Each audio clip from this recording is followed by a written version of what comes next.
Hi everyone and welcome to Winners. The other big game played today was the clash between traditional rivals Carlton and Collingwood, played in front of a huge crowd at the MCG. Your hosts are Ian Robertson, Jason Dunstall and the Fish, Paul Salmon. We pick up play 9 minutes into the first quarter and the Blues lead by just 4 points. Magnificent crowd, terrific day here at the MCG. I was going to say that's a great indication of the height difference. He was in front and he still went up with the one-arm spoil. Chris Massey. Porter down for Camporelli. Now the chance for Glenn Freeborn. Hand pass is all right. Holland, a goal kicker. What has he done? He's missed. The crowd behind the goal went up as one. Goal umpire indicating that Brodie Holland missed from the right forward pocket. He's dangerous, Holland. He's a great player to watch, actually. I like him around goals. He's dangerous and he doesn't mind having a shot. I don't think his eyes even drifted to the corridor there yet. He was so close. Oh. Camporelli's given it to Fraser, and Fraser will kick a goal, will he? No, I don't know. He's kicked it. He's got it.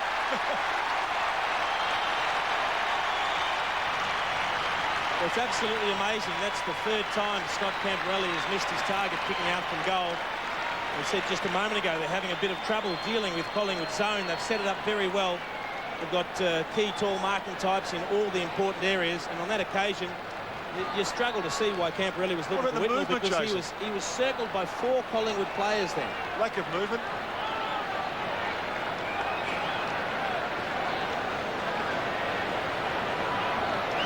Well, it made a change. It looks like Houghton. Trent Houghton's gone back on to Fraser. 2-4 to 2-1. Pies lead by 3 points. Bounce certainly favours McKee. Took the ball out of the air, got the hand pass away. Bathiris. They've got players in support. Buckley will kick a goal. Watch Nathan Buckley go long into the pocket. It's a goal. Magnificent goal by Buckley. Oh, Robbo, you've probably seen a lot of Buckley streaming in from 80 metres out. You've telegraphed that drop. That was fantastic. I am probably his #1 admirer because he gets a lot of criticism for the way he coughs it, not coughs the ball up, but kicks it with too much emphasis. But this is just lovely to commentate on. Yeah, and Rocker's done a great job there in the goal square just to take Whitnell under the ball there. That's an inspirational goal.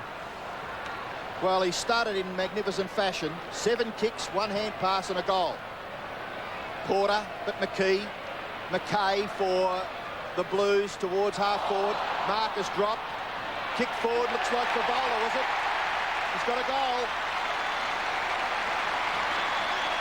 Favola, who started on the bench, came on at the expense of Hickmott, who I've noticed is back on the ground, but it's Favola very intelligently here, just toe poking and getting the goal. He's just made something out of nothing there. It looked to be just a rather innocuous sort of contest, and he's just quickly picked it up. And rather than looking for options that weren't there, he just threw it on the boot. He was facing the goals, he dribbled it through, and that's a classy piece of play from Brendan Favola.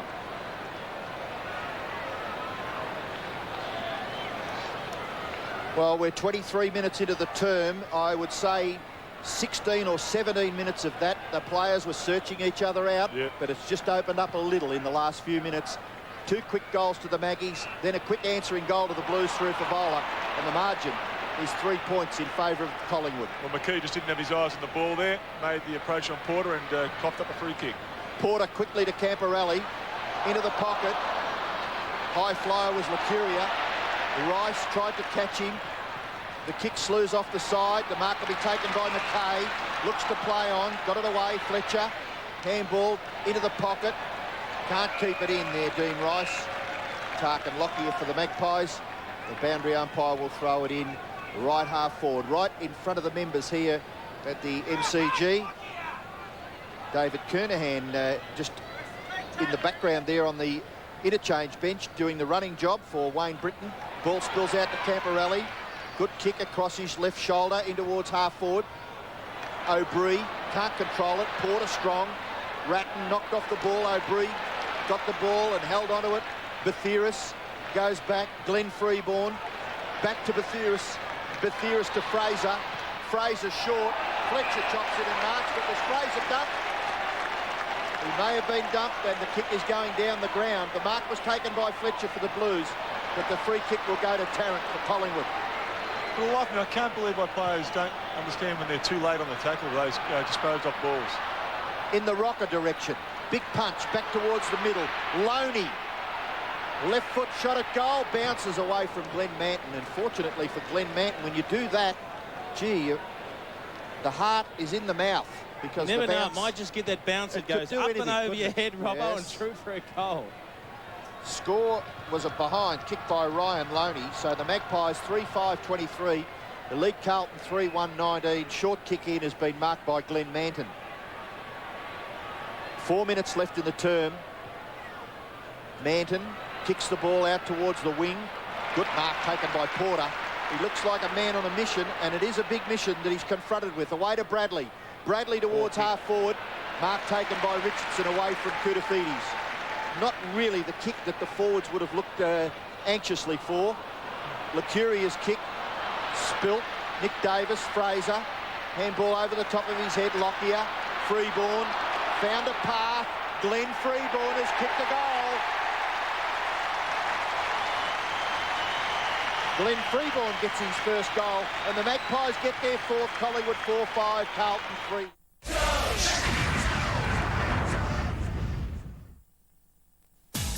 Seven's Football Telecast, proudly brought to you by West End Draft, burgermeister.com.au from McDonald's, and Mitsubishi Motors.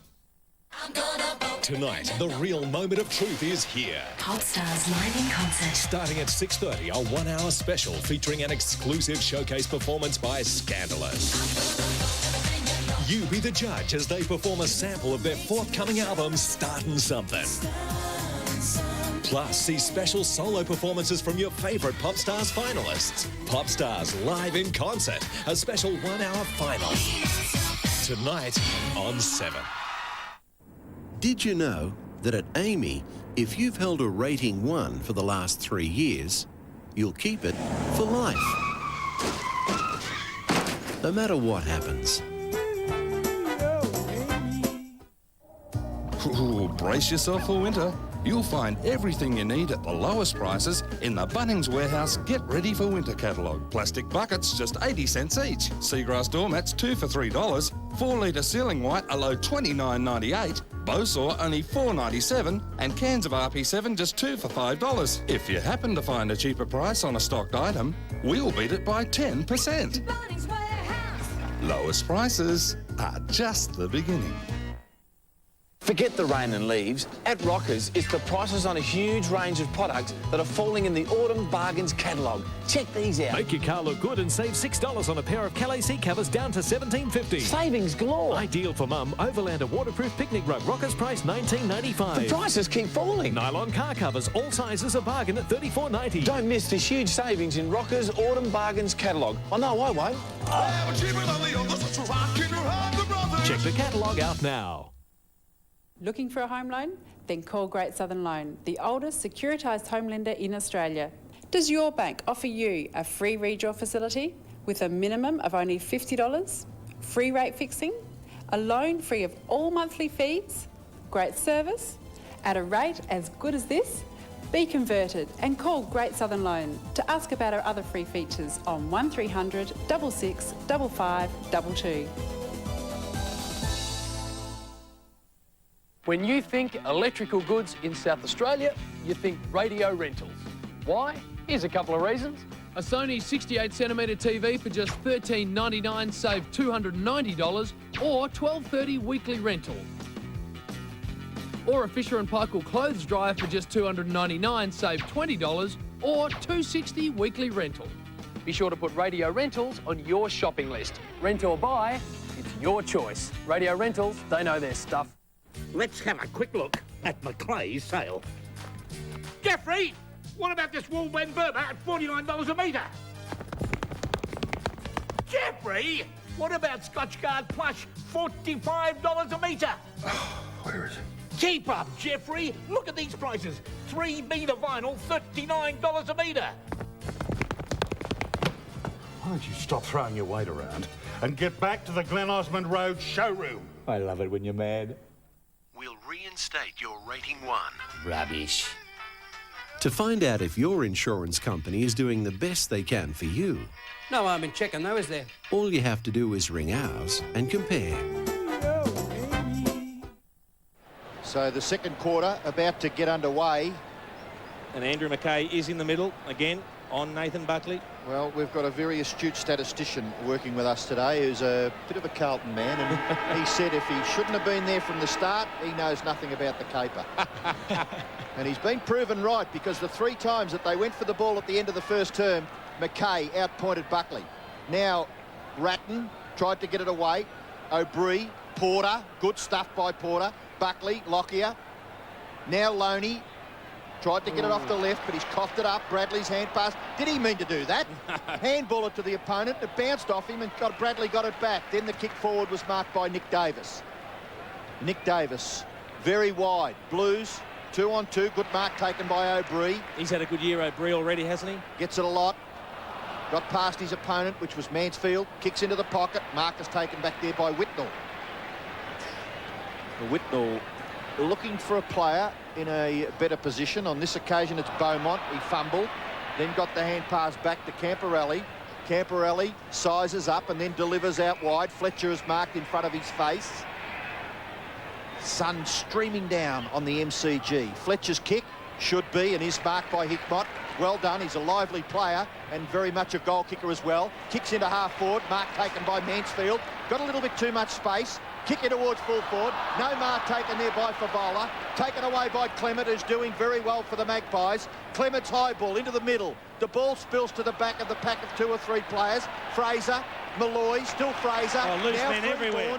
Loose player, should take the mark, and he does. It's Tarrant, and he'll run away from Beaumont and rub it right in. Another goal to the Maggies. Well, they just got opened up down back. Carlton, when that long kick came in, Trent Houghton went to the contest, as did Lance Whitnell, and the man Trent Houghton was on was Anthony Rocker. He went back to the square, but Beaumont had already peeled off thinking the Blues were going to win it. And you can see 2 of them there. I mean, they could have raffled it. You would have handballed it, wouldn't you, Jason? Most definitely not. Another impressive start by the Magpies, though. That's a great thrust forward again.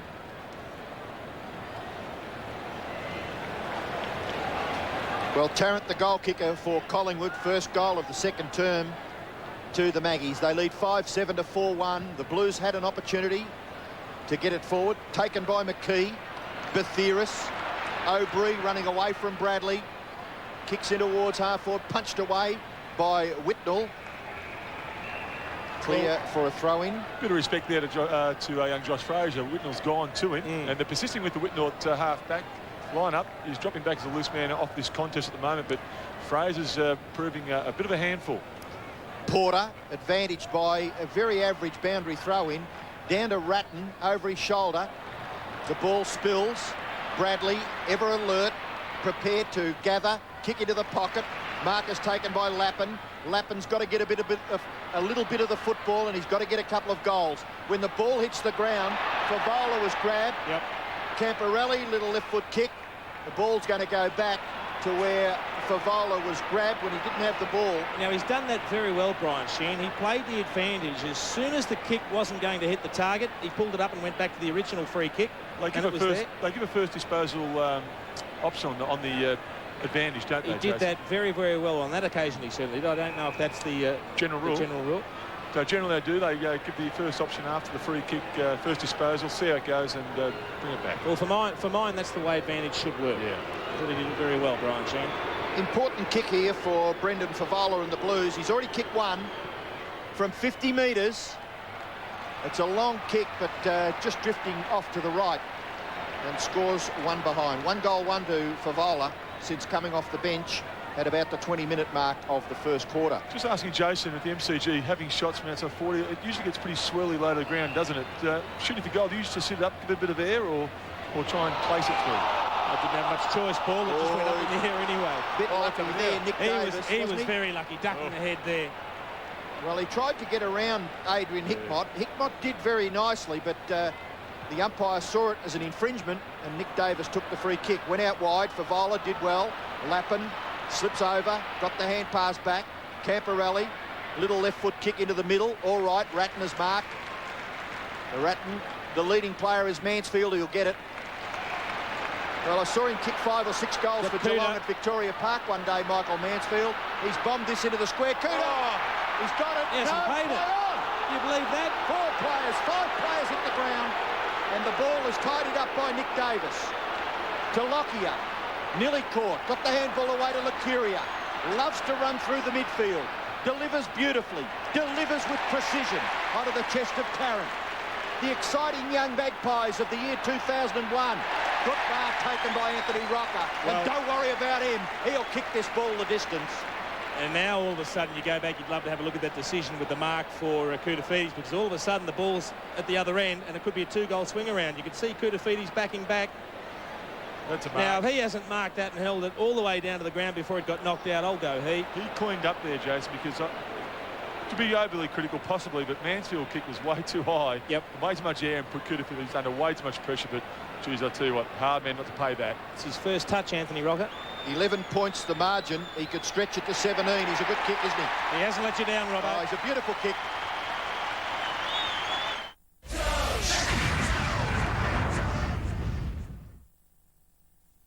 Tonight. Hey, what's up with the light? I unplugged it. You haven't paid your half of the electric bill. Oh, come on. Dharma? You enjoy your light. I'll just lie here and play with my... It's an all-new Dharma and Greg at 7:30.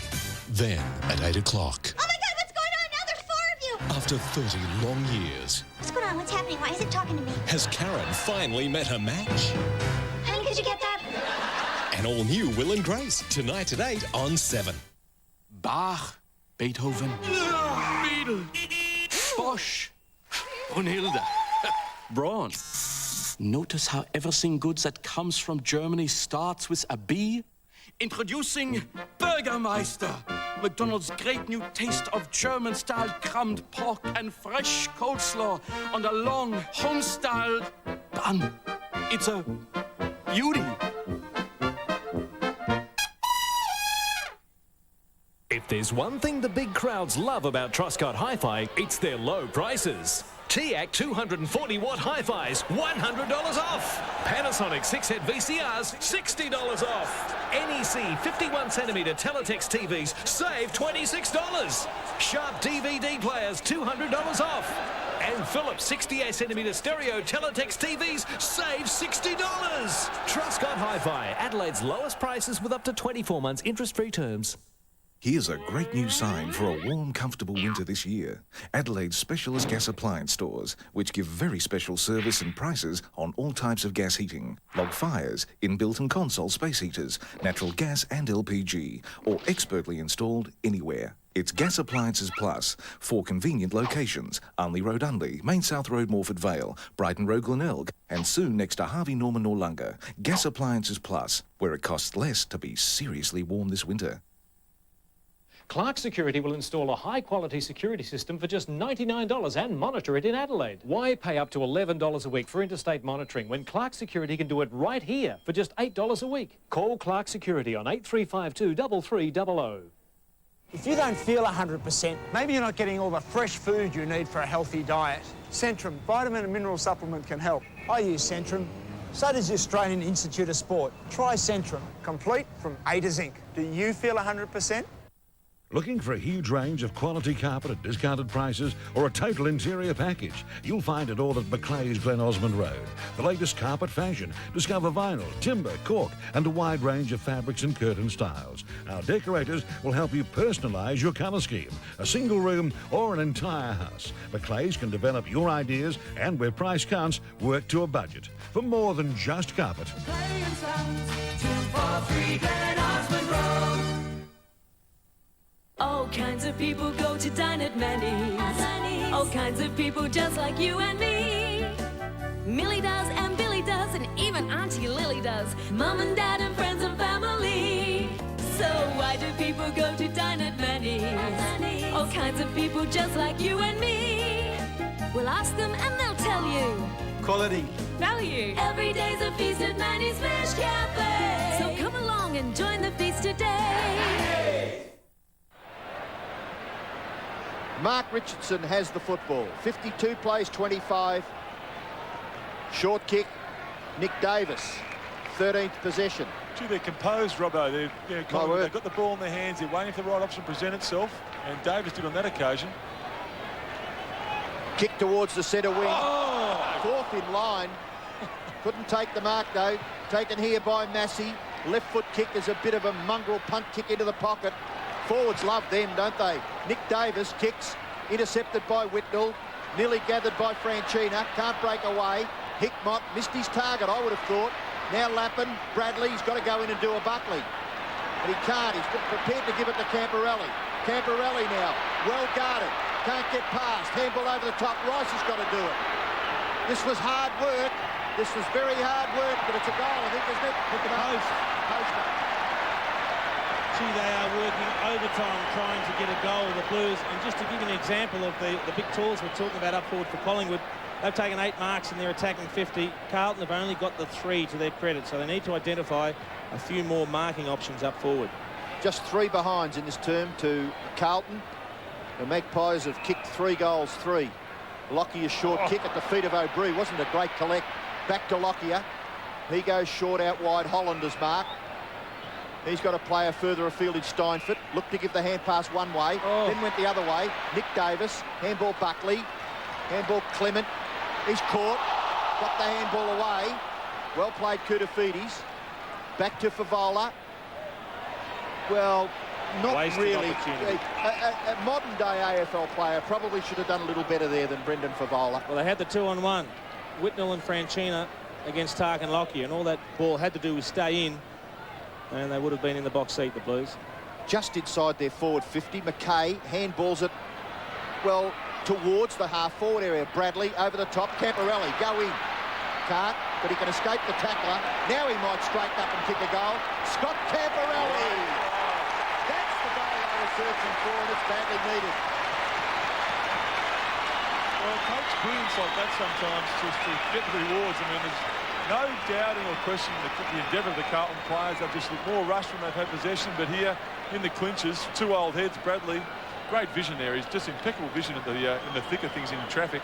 And Camporelli composed enough to turn on his right foot and thread that, but they're not going to win the game doing it the hard way, kicking the freak goals today. They've really got to get more definitive going forward. 20 minutes of play, Carlton were goalless. That's their first for a long drought. Porter bashes it forward, but only as far as Lucuria. Lucuria, the high ball, towards half-forward, mark taken by Camporelli. Really starting to come into the game, isn't he? Well, he's an important cog in this lineup. He and Cooter, actually. The kick lands at half-forward. The ball spills. Well done, Steinfort at ground level. Fraser caught.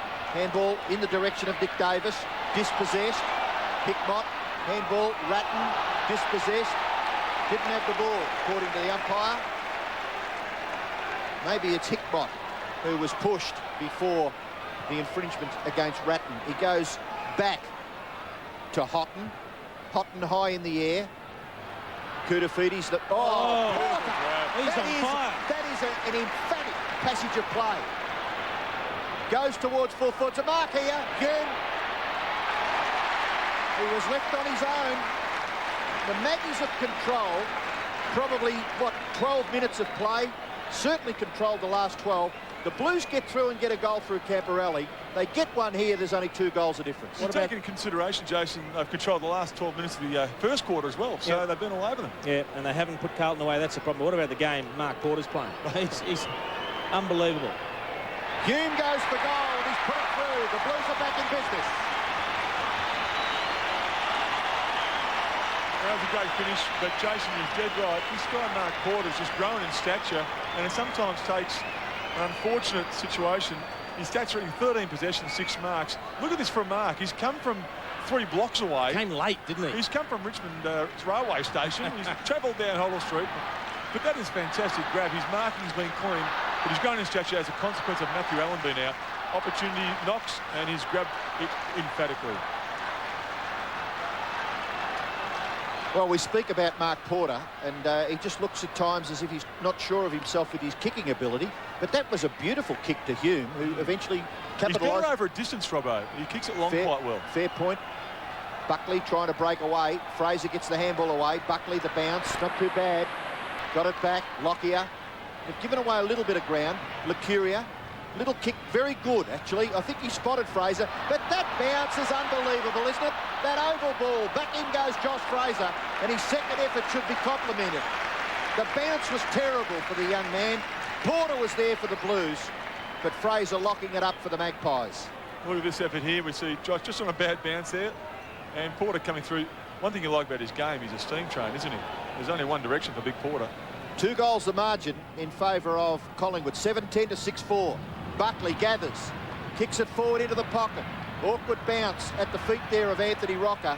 Glenn Manton gathers, but it will be thrown in left forward pocket for Collingwood, about 35 metres around from their goal. Coming off the ground is Carl Steinfort, and to have his first taste of football today, Andrew Dimatina. Koutafidis takes the ball out of the air, hooks it over his left shoulder. Magpies are in the van here. O'Brien coming up for his 12th possession, his 4th mark, kicks it towards the middle of the ground. That's a free kick. A little exuberant. The Brodie Holland. Well, it's an interesting stage of the game where, well, Rice is a little bit high. Interesting stage of the game now. Collingwood, as we just mentioned a little earlier, you've got to wonder, an altercation there, but you've got to wonder why would you come in and start pushing and shoving the play when you've got the ball. The last thing you want to do is turn it over. Yeah. Now, whether he's injured or not, I understand you want to come in and make the message, or get the message across, make your presence felt. Wait till you've got the ball, made the most of possession, and then give it to the bloke. But don't do anything silly that's going to turn it over. Just reading the state of play, though, you get the feeling Carlton kicked the last 2. Collingwood only find themselves 2 goals up. It's going to take some steel of resolve on Collingwood's behalf to keep committed and disciplined to their style of play, because it has been working today. I think there might have been a report. Yeah, the umpires are talking to him, and the way the trainers are waving their arms, they're suggesting he's no good to carry on. He may be concussed. Not quite Jason, with it, I think. Jason, I think you've made mention earlier about the impact on Steinfort's performance on Ratton. And I think we saw him come off just to have a spell so he can come back and pick up that job a little bit later on, Robbo, and run the game out. Ratton with just 7 possessions, he's kicked a goal. The football is with Mark Richardson. We're watching Brodie Holland make his way to the interchange bench. And Johnson to replace him as Mark Richardson goes for goal. It's a lovely long kick to the goal. It's a goal! It's carried the players in the goal square for a goal. Well, that's absolutely amazing. I've got to say, when Brodie Holland came off, I thought Nathan Buckley would be the one to take the ball for the kick. But, well, let's face it, you're not losing much when you go with Mark Richardson. He is an extraordinary kick of the football, and it looked like it was going to be touched. Did the whole pack run underneath it? Look at Malloy. Malloy's taken Porter out underneath the ball. Very good Malloy in that situation. And beautiful kick. Yeah, 55 metres.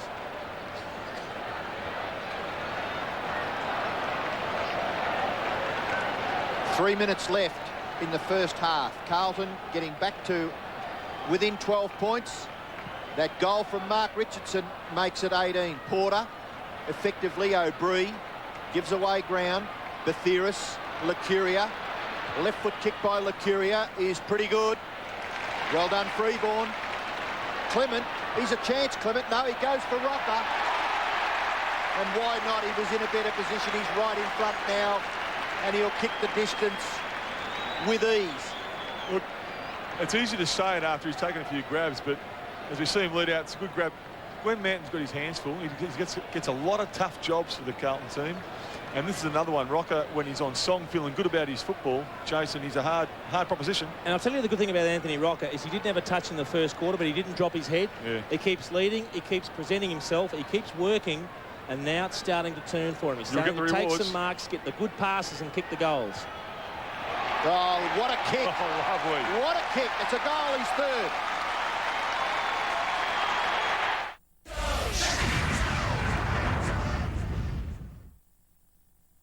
The Crows and Port, can they both survive? If you think that's harsh, listen to this man. It won't be viable to have 2 teams.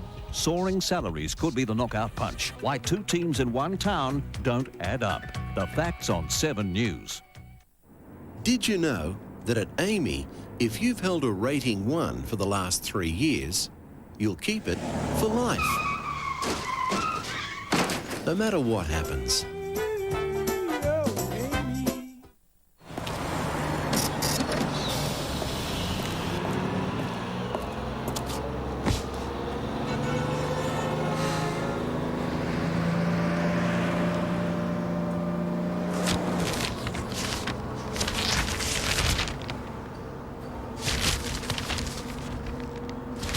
Can't get excited about finance and investment? Start at square one. Call us on 13 25 80. Make it happen. Ah, not you again. Yeah, what you doing? I'm restoring my roof. Why?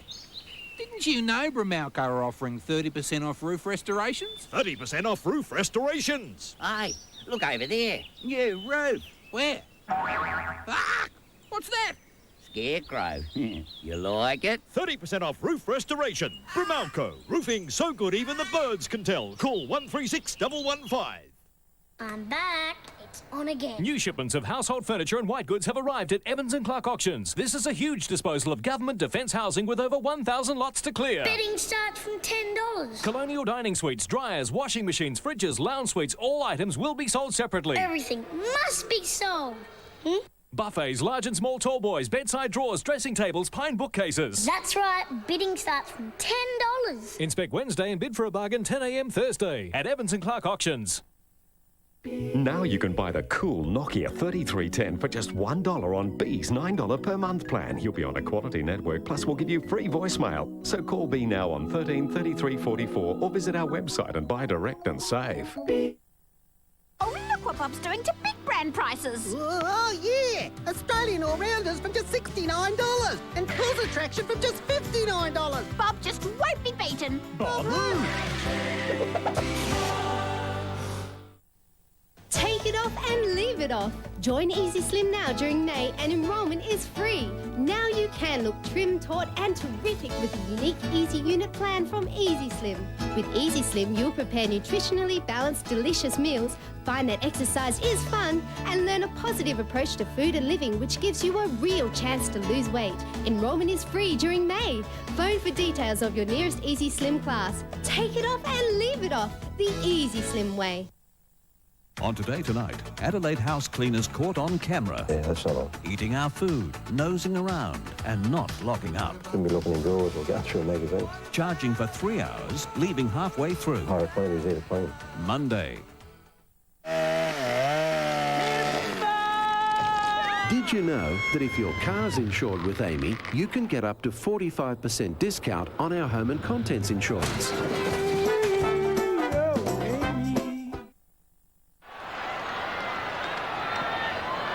So the second half underway and Buckley gets the first kick of the third term, a high one, towards half forward.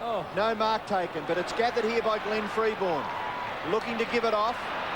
He's well outside 50. He hooks it across his shoulder, tries to land the ball at half forward, but that's a good mark. Dean Rice overhead. He's not very tall, but it was a good mark. Beaumont out wide. Equally as good a mark taken by Freeborn in front of his face. Still inside his defensive half of the ground. Nothing to kick to, bar Mark Porter. He's just got to go long to Porter. Scott Freeborn kicks in that direction. Punched away by the Magpies defence. O'Brien grabbed by Bradley. Got the hand pass away.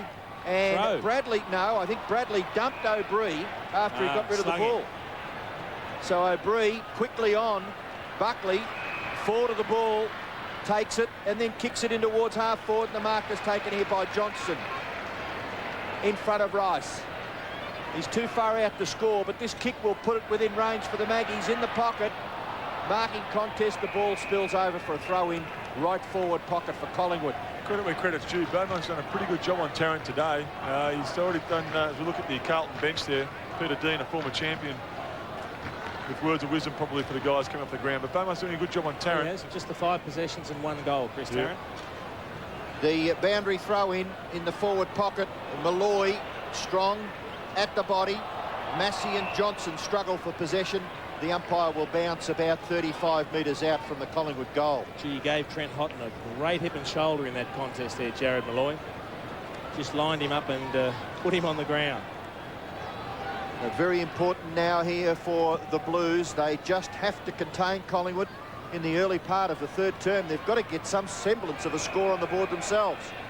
The big worry at the moment, Robert, is there's no real flow to their play. When they eventually do win possession, they're not able to play on freely and they're not hitting their targets. They haven't been as clinical in their disposal as Collingwood has. So the boundary throw-in, the ball falls for McKay, punched away, gathered by Johnson, a high ball. and punched clear for a boundary throw in by Massey in front of Malloy. Sometimes what you're saying, Jason, it's right, and sometimes it's because most of the numbers are behind the play. Yep. And they're looking forward. There's not enough movement down the ground. Well, you're forced to hang on to it. Then everyone gets accounted for. Then it becomes two-stop start and a bit too 50. You're kicking the 50-50 contest more often than not. Right forward pocket for Collingwood. McKay gathers. Can't get it away. Anthony Rocker got through. Massey the tackler. Ratton, O'Brien, still O'Brien. Kick. Buckley, snapshot for goal by Buckley. He's there. The captain's done it for the Pies. Well, that's exactly what Carlton didn't need. Was Buckley to kick the first one. McKay's been doing a good job on him. But it's a critical stage of the game for the Blues now. I know there's plenty of time, of course, but a good, ugly goal in the end. But Buckley just drifted out the back of the pack there. Have a look at the emotion of Buckley after he kicks it. I think he realises how important that first goal was. If they can just kick the first couple here, they can really make it a much easier afternoon for themselves.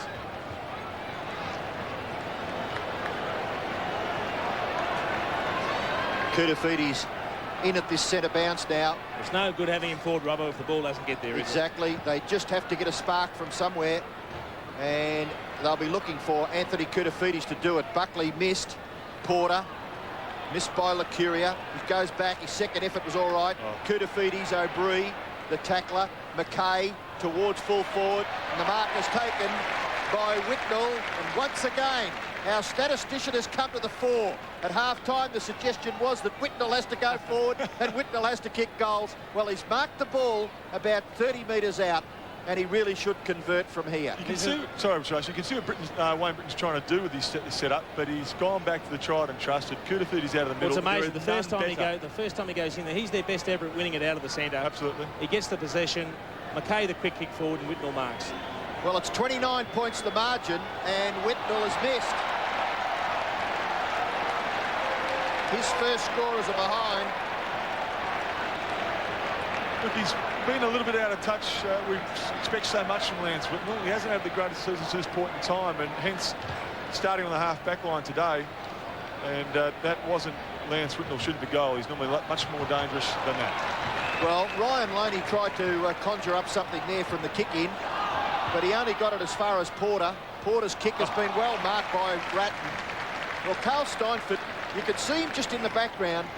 He is very disappointed with this because watch here, Porter. I think that's the last thing he expected was a little floater pass to go over his head and into the outstretched arm of Brett Ratton after Mark Porter took the mark. When you've done everything right.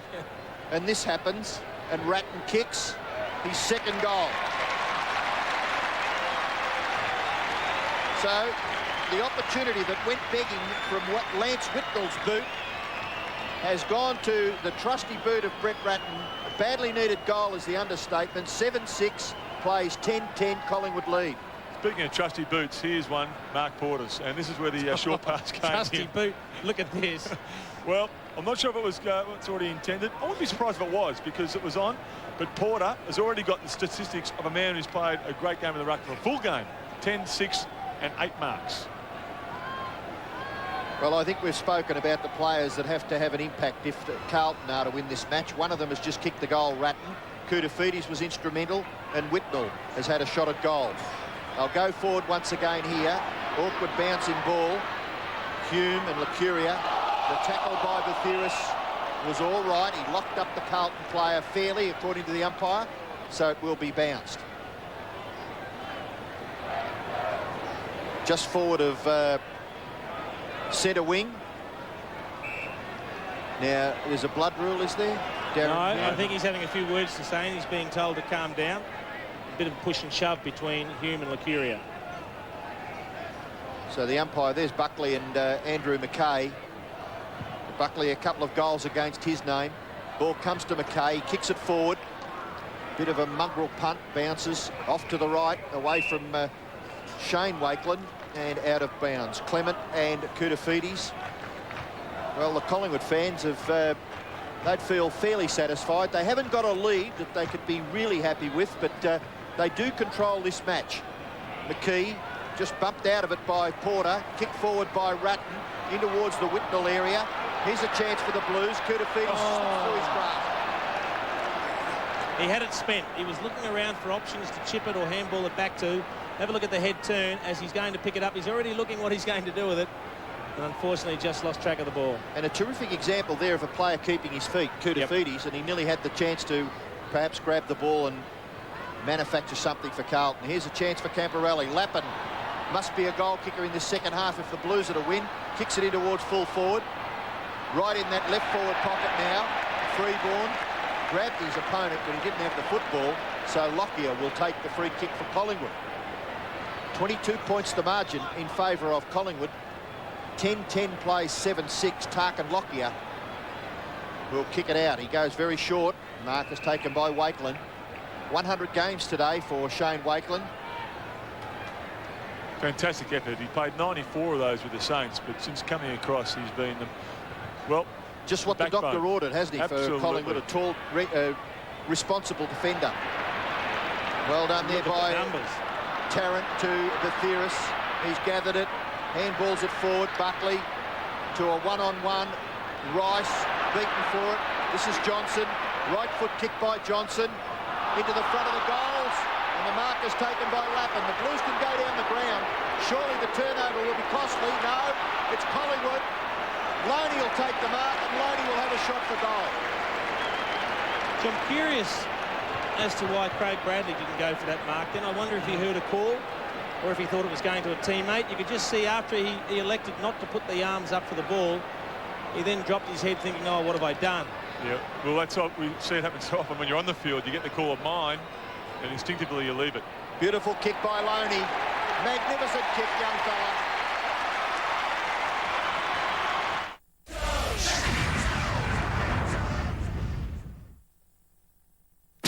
This news update is brought to you by the home loan that helps you make it happen. Good afternoon. Coming up shortly on 7 News, missing some property or jewellery from a recent burglary? We might be able to help you get it back. It follows the arrest of a man over a swag of house breaks. Also, what reception awaits great train robber Ronnie Biggs? He's on his way back to England. He fled the country back in the 1960s. After his part in the great train robbery, he lived here on the run before ending up in Rio. In sport, footy highlights and this ride on the wild side. We'll see you at 6. Bach, Beethoven, Beetle, Bosch, Brunhilde, Braun. Notice how everything good that comes from Germany starts with a B? Introducing Bürgermeister, McDonald's great new taste of German-style crumbed pork and fresh coleslaw on a long, home-styled bun. It's a beauty.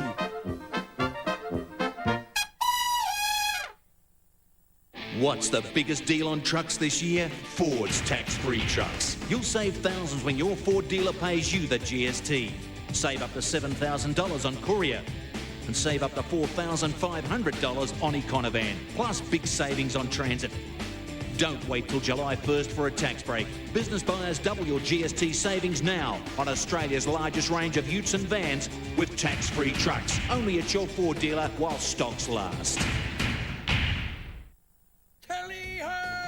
Impulse Roller Shutters Factory Direct Sale is now on. This month, save a whacking 35% off. And if you get the whole house done, save 50%. That's right, half price. Factory Direct and locally made means you can save up to 50% on roller shutters. Impulse, the South Australian Shutter Company's Factory Direct Sale. Call Impulse now on 131178. 131178. Open 7 days a week for your convenience. Oh, look what Bob's doing to big brand prices. Oh, yeah! Australian all-rounders from just $69 and Pulse Attraction from just $59. Bob just won't be beaten. Bob Now you can buy the cool Nokia 3310 for just $1 on B's $9 per month plan. You'll be on a quality network, plus we'll give you free voicemail. So call B now on 13 33 44 or visit our website and buy direct and save. Clark Security will install a high-quality security system for just $99 and monitor it in Adelaide. Why pay up to $11 a week for interstate monitoring when Clark Security can do it right here for just $8 a week? Call Clark Security on 8352 3300. John's Leather Warehouse by Direct for price and quality. Great value because they buy in bulk. So come and take yours home today. John's Leather Warehouse by Direct for immediate delivery. Here's a great new sign for a warm, comfortable winter this year. Adelaide's specialist gas appliance stores, which give very special service and prices on all types of gas heating, log fires, inbuilt and console space heaters, natural gas and LPG, or expertly installed anywhere. It's Gas Appliances Plus, 4 convenient locations: Unley Road, Unley, Main South Road, Morford Vale, Brighton Road, Glenelg, and soon next to Harvey Norman, Noarlunga. Gas Appliances Plus, where it costs less to be seriously warm this winter. And an ordinary scoreline. Oh, look at this kick in. Sets it up for O'Brien. Could have nearly given the hand pass to Steinfeld. Downfield. And the kick goes down the ground. That's just silly play. Undisciplined play by the Blues. Freeborn the infringer. And the kick, it looks as if it's going to be taken by Rocker, is it? No, it's Tarrant. Well, I think you might see the runner go out there, Robbo, particularly if they kick a goal. I mean, it was just, it was a waste of effort. It's lost possession, may have given a goal away. He copped a spray from a couple of Collingwood players after doing that, and he's done his teammates a disservice. This will be the biggest margin in the game if he can kick this goal. It's an absolute shocker, but it's going to be marked by Jared Malloy. Plays on, and he's kicked it behind, I think. Oh, he liked it, Jared Malloy. He thought it went in. He was trying to con the umpire, but he was pretty confident that he actually snuck it in. He looked convinced he snuck it in from where I sat. How do you weigh up his game? Very ordinary stats, yet to kick a goal, but just his presence his physical presence has been enormous, Rob. It has. He's done some great work around the packs. Another headache for the Blues. Massey to Bradley. Handball on. They've got to do a bit more of that. Beaumont, a little bit of good fortune here maybe. Koutoufides couldn't quite control the football. It spills out now for Freeborn, who kicks with the right all the way towards full forward. Wakeland, standing tall, Shane Wakeland. Well done. Handball's wider still to Loney off the unnatural right. Gets it all the way down towards half forward. Tarrant is marked, playing on, putting pressure on the Blues. Kick towards Camporelli, couldn't take the mark, couldn't play Franchina to Camporelli. Goes out wide, Massey, no one to kick to. He just has to hold it up. He can go short to Hickmott, and Hickmott is going to be forced to hold. Yeah, it's just nothing upfield, so they're doing a sensible thing. Hickmott just squares it up, and Manton again has to try and build something. He'll just go straight back to Hickmott, but still all the Collingwood players now flooded behind the ball, and they've got to try and source out a clear target. Well, he's going to be forced to kick the ball high, which is certainly to the favour of the Magpies. And a push out. Collingwood infringement there. So the free kick, it looks like it may be Houghton, is it, that's going to take the free kick. Just low stats for Trent Houghton. Goes short. Hickmott, play on. He went forward. Going to be forced to kick with the left now. Goes across that half-forward line. And really, he kicked it onto the chest of Mark Richardson. Well, they're forced into poor disposal decisions, and as a consequence, Magpies are lapping it up. Chance here. Lockyer has marked. Oh, spearing pass. And he's in range, Robbo. He'll kick from the square, and you'd think he could just about give that a ride from there. If there's any sort of breeze here, and it's only a very slight one judging by the flags, but if there's any sort of breeze, it would be favouring him. And imagine the roar from the 70-odd thousand here, 70-plus thousand, if he just sails through a drop punt from inside the square. He always looks buggered, Anthony Rocket, doesn't he? Taking a deep rest, but that's all right. Take your time, have a rest. Yep. And he is about to unload a big one. Is he going for the top or the drop punt? He's gone for the big drop punt. Oh, I tell you what. That is a kick. Damn, that's winning goals.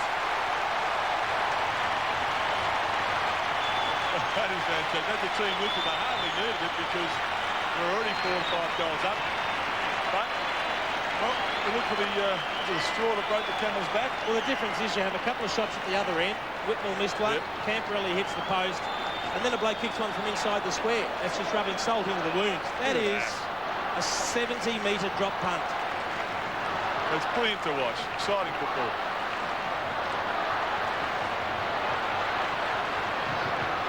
Centre square infringement, Robbo. 34 points is the margin. The Blues get the ball towards half forward. Whitnell couldn't get it clear. Spills out the back to McKay.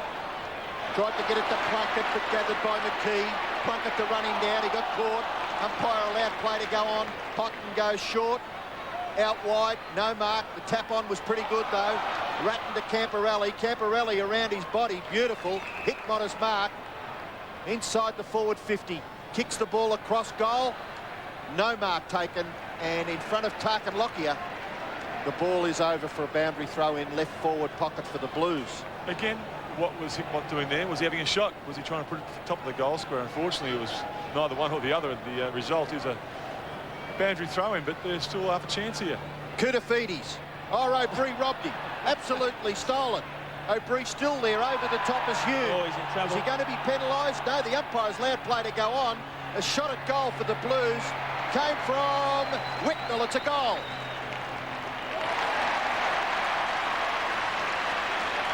Well, it's scrappy goals. They're hanging in. They're basically just hanging in, aren't they? That's all they're doing, by a thread, Robbo. You would have thought that if Collingwood kicked the next one, it was over for sure and certain.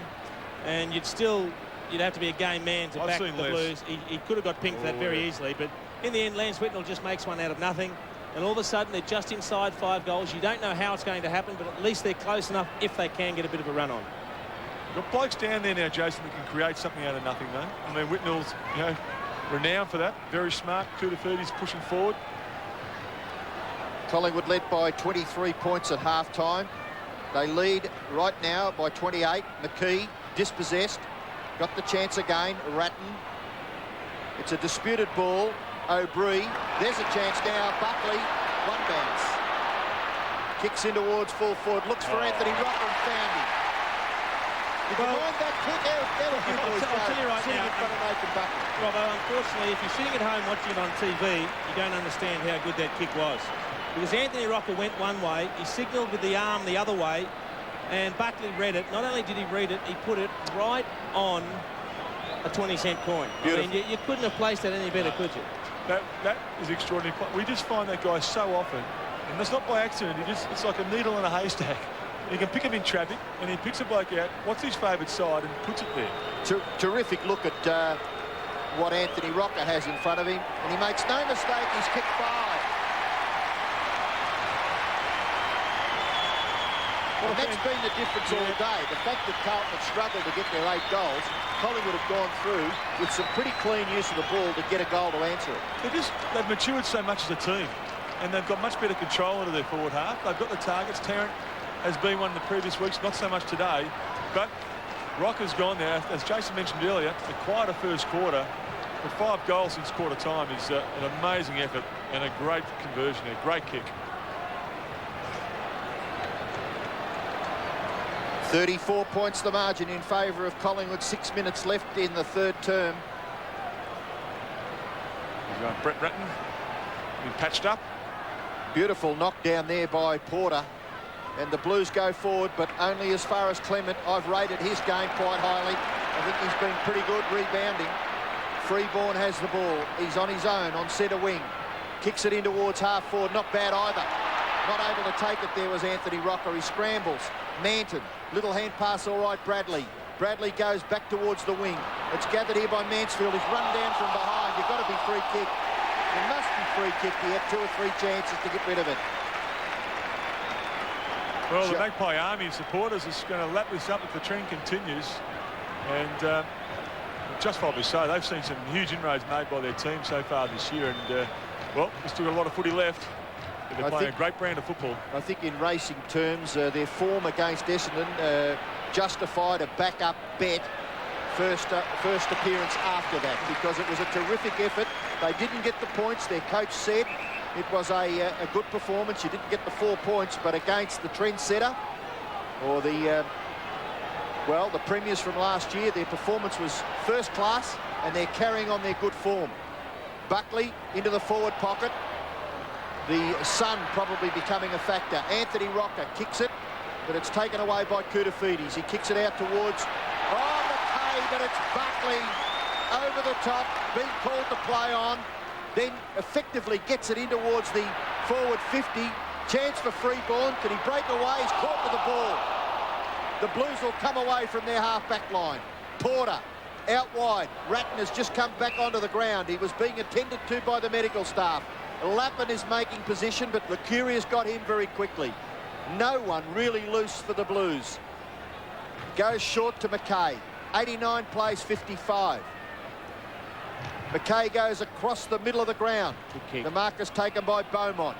Beaumont in towards full forward. Mark Richardson's got his name written all over it. Couldn't get there to control the football in a marking contest, and it'll be thrown in left forward pocket for the Blues. The Collingwood defenders are doing a great job of running their men up the field, so when Carlton do get a turnover, Jason, they've got nothing forward to play. Well, the Carlton forward line has struggled to function, but it's not all the forwards' fault. The way the ball's coming in hasn't helped, and some of the kicks have just been basically aimless.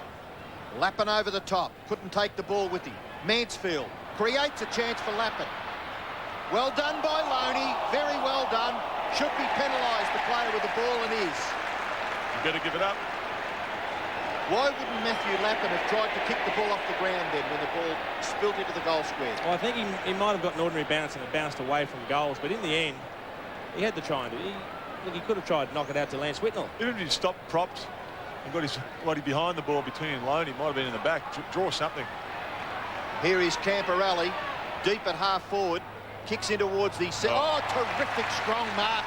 He's taken 10 marks now, and 10 marks have been emphatic. Clearly their best player, Mark Porter, and you've got to give full marks to Scott Camporelli on that occasion, because he just chipped the ball up in the air. He could see Mark Porter there in space.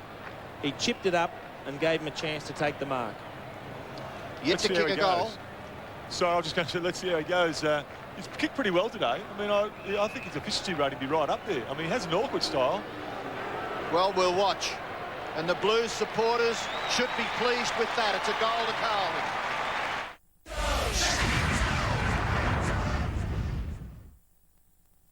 Graham has the perfect Mother's Day gift. How about gifts that will really endure, just like our mothers? Plus, a mouth-watering slice filled with chocolate, caramel and nuts. Just wait till you taste it. This slice is just marvellous. Better Homes and Gardens, Tuesdays 7:30.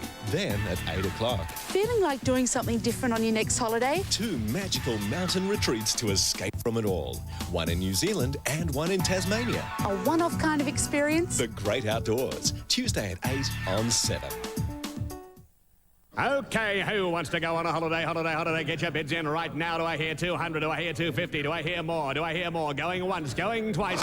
Congratulations! Yes, it's John Dean here with the travel auction. Now, why pay top dollar for a luxurious short holiday when you can plan to escape within the next hour to the Barossa Valley at only the price you choose to pay? It's so easy. All you have to do is be amongst the top 50 bidders. Set amongst vineyards in the beautiful Barossa Valley, Lanzarote Country Estate features luxury suites with either lake views or twin showers. Just perfect for that romantic escape. And today's package is for 2 nights deluxe accommodation at the Lanzarote Country Estate, Tanunda. It's rated 4 stars. You'll also receive a bottle of Barossa Valley bubbly on arrival, continental breakfast served in the French provincial-style barn both mornings, a $20 meal voucher one night, and if you choose to travel midweek, purchase an extra night and breakfast for just $25 per double. Normally valued at $400 for 2, today you can plan that Barossa Valley escape and name your own price. What about a bid of $375? Too high? We'll try $350. Look, try whatever your bid is, entirely up to you. If your bid is successful, you'll have until March 21 next year to travel. Hardly any conditions apply. 2 nights in the Barossa with bubbly breakfasts, a dinner voucher, and the option of a third night for just $25, normally $400. What will you bid? Ring now, 83885488. Lines open for 1 hour. Who wants to go on a holiday? Is your old roof leaking, creaking, or collapsing? Replace it now before expensive structural damage is done. Use Stratco Renovation Roofing in Colorbond. Stratco Roofing. Phone for an authorised dealer to call. Clark Security have been serving the security needs of people in South Australia since 1984. Clark Security will install a high-quality security system not for $995 but for just $99 and will monitor it right here for just $8 a week. Why pay to have your security monitored interstate and pay up to $11 when Clark Security will monitor it in their Adelaide Central station for just $8 a week? Call Clark Security on 8352 3300 and just personally, I really like the name. There's bargains galore in Spotlight's Mighty May clearance. Up to 30% off Actul towels, queen size only $12.95. Decorator fabrics priced to clear, prints and plains from $1.99 a metre. Plus 25% off the entire range of curtain shears. Only at Spotlight. Rush in now. Everything's coming up roses at Barnacle Bill. This Mother's Day, make your treat a seafood platter. And we'll make our treat a box of Cadbury Roses chocolates. It's gotta be Barnacle Bill. Dream kitchen, dream bathroom. Buy direct from Direct Interiors. Choose for your kitchen. Choose for your bathroom. Choose from Direct Interiors, 343 North East Road, Hillcrest. Direct Interiors. Blues just have to get the first goal of the last term. Well, plenty going on down in the goal square between Mansfield and Lucuria. They are having a good little stoush. So the umpire to start play, and the Blues may get clear through Hume. He kicks it in the direction of Koutafidis. Overrunning it is Bathiris. There's Houlihan. Wakeland to provide the pressure. Lockyer's hand pass. Bathiris to look down the ground. Oh, he's coughed it up. He's kicked it straight to Camporelli. Short kick is too high. Loney does well. Does very well. Freeborn gathers the awkward ball. Kick the ball now towards the centre wing area, and the mark is taken here by Tarrant. In front of Beaumont, they've had a good, interesting tussle. Tarrant with 8 possessions, and he's kicked a goal. The ball lands in the half-forward area. Camporelli to kick it back towards the middle. The ball slips through. That's in his back. Rat tries to clear a path for himself. Freeborn tackle. Ball spills. Chance for Koutafidis. Can't quite get clear. The hand pass. A little bit of indecision there between the Blues. Houlihan missed his target. That tackle by Fletcher was an infringement. Loney is caught by McKay, but the ball will go back to Tarkin Lockyer, one would suggest. See, they've wasted a couple of opportunities, the Blues. Kick from Camporelli into the attacking 50, missed his target, and just then they had possession, couldn't control it. Lockyer across the ground. McKee is marked. McKee goes short in turn to Buckley. Buckley has the football forward of centre wing. 21 points the margin. He goes short. Magpies prepared to kick the ball to a player to keep possession of the ball. That short kick. It's nearly a mark to Rocker. Manton, handball away. Little kick. The Blues a chance to clear their half-back line. Massey goes to Whitnall. Whitnall is looking for a player further down the ground. In short Mansfield. He's tackled by Richardson. Oh, too high. Too high. Where did he pluck that one from? Mansfield will take the free kick.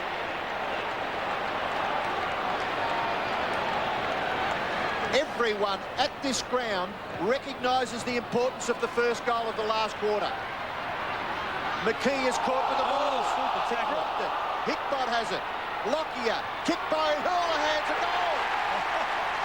First blood to the Blues. Well, there you go. Ryan Houlihan, who was, haven't seen anything of all day, has kicked 2 goals now. He's only had 2 kicks. Well, that's fantastic. Just seems Carlton forward line, when they do get possession outside 50, they're all running into one another's space. So that's why they're not getting so much clean ball. But they're willing to work hard, and Houlihan finishes it off. And that's the goal Carlton needed. That's the goal the game needed, because we've got something going on here.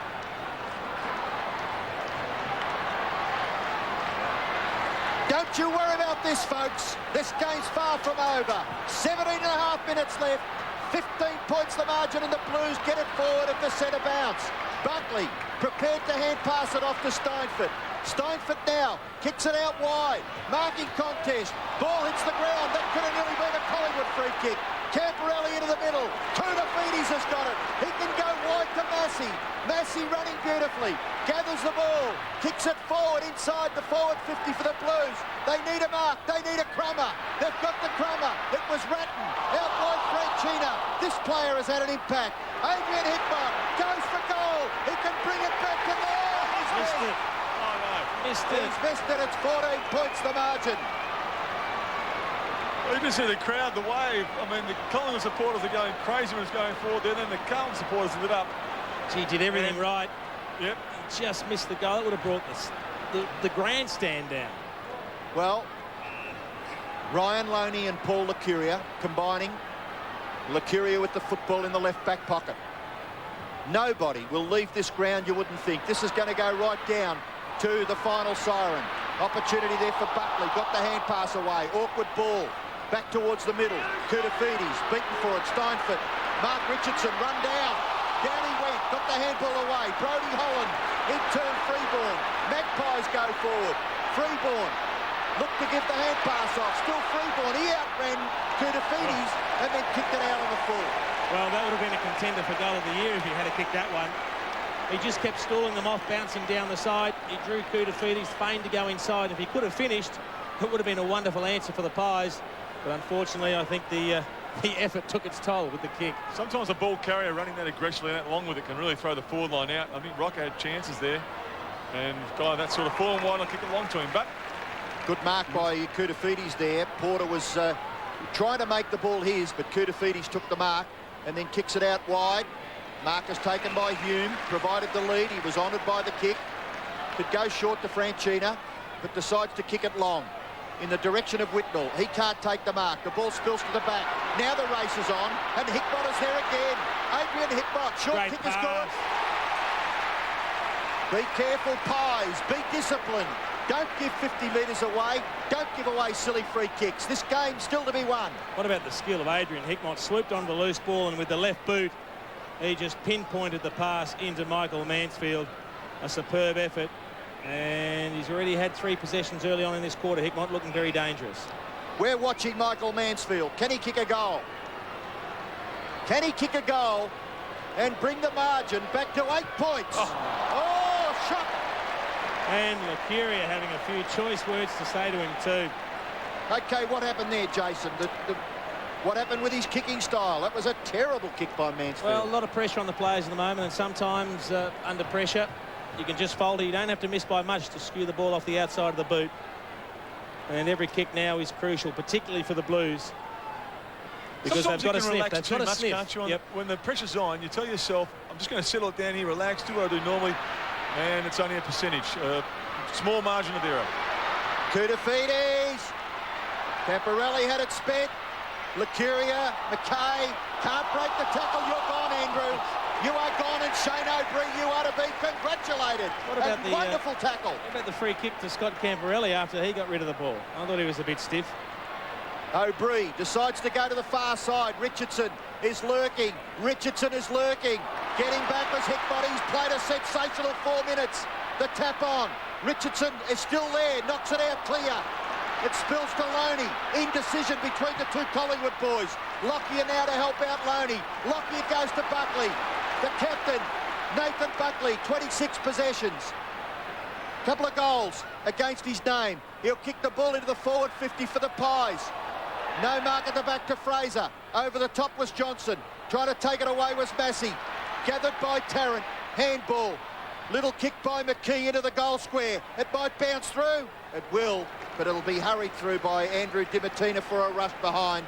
It is now 15 points the margin. Well, the game's found another gear, hasn't it, Jason? It has lifted. Blues have had a couple of chances to bring it back to within a couple of goals. Bradley goes long, kicks in the direction of Lance Whitnall. Up over the top was Lucuria. Couldn't take the mark. Koutafidis kept his balance beautifully. Koutafidis, Houlihan, Hickmott, Hickmott, Hickmott. Let's go! Get excited, folks. This game of football has been a beauty. Oh, it sure is, Robbo. You can't help but get wrapped up in it. What a goal. And the Carlton boys have just lifted another notch. The game, the bar has been raised. And can Collingwood answer the challenge? Koutafidis fantastic in the clinches there. Numbers, clean hands, out to Houlihan, good feed. And Hickmott with the finish. What a combination there. Blue boys back in town. Oh, what a 4 or 5 minute session there for Adrian Hickmott. He's just tapping the ball on, handball and creating and making the presence that has been obviously needed by the Blues in the early part of the last quarter. They've got a chance of going. Cooter will kick a goal. Cooter!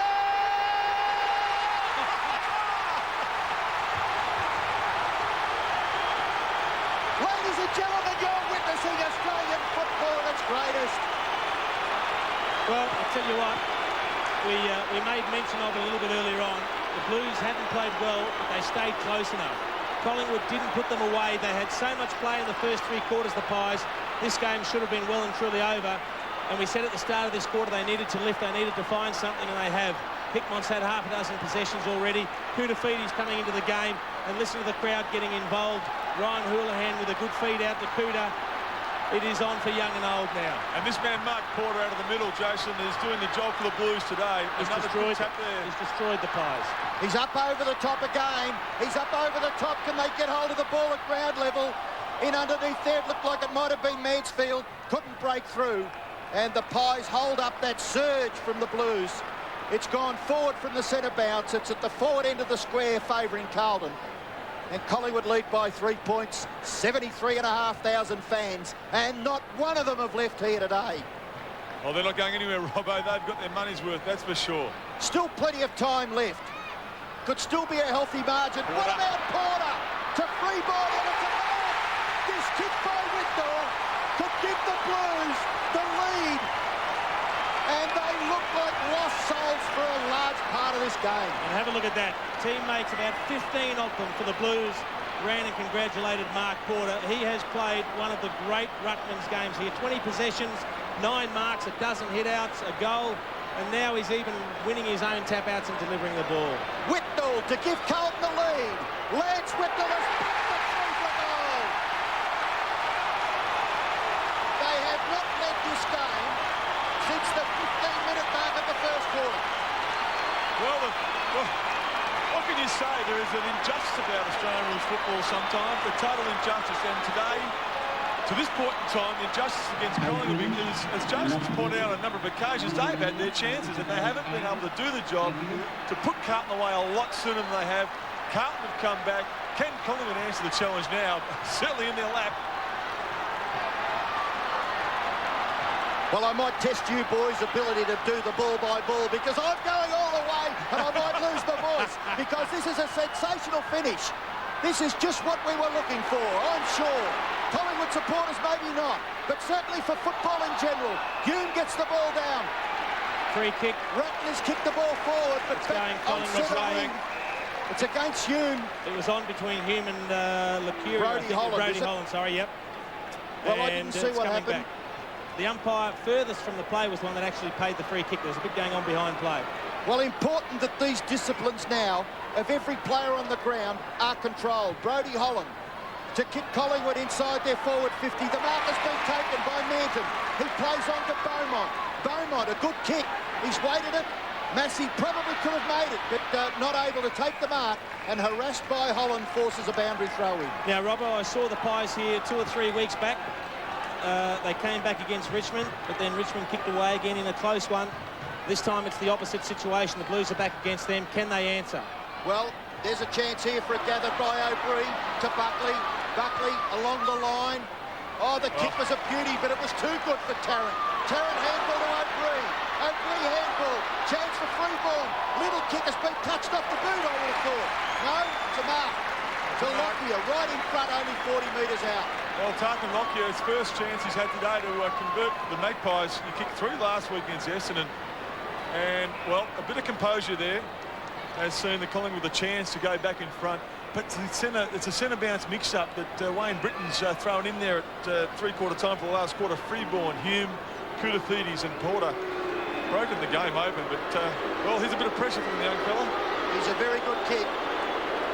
From 40 metres, Lockyer goes for goal. It is a goal.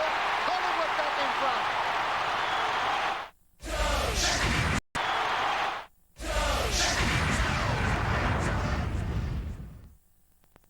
Ever dreamt of going away? To the UK. With Home Away. We're leaving the Bay. And you and a friend could be coming with us. Make sure you're watching Home and Away all next week. For your chance to win the trip of a lifetime. Hi, it's John again, reminding you there's less than an hour left for you to place a bid in today's travel auction. It's an auction. The top 50 bidders will be successful. Today's package is for 2 people, 2 nights deluxe accommodation at Tanunda's Lanzarote Country Estate with bubbly breakfasts, a dinner voucher and even more. Normally $400. Ring now, bid whatever you choose to pay. If successful, you have until March 21st next year to travel. Ring now on 8388 5488.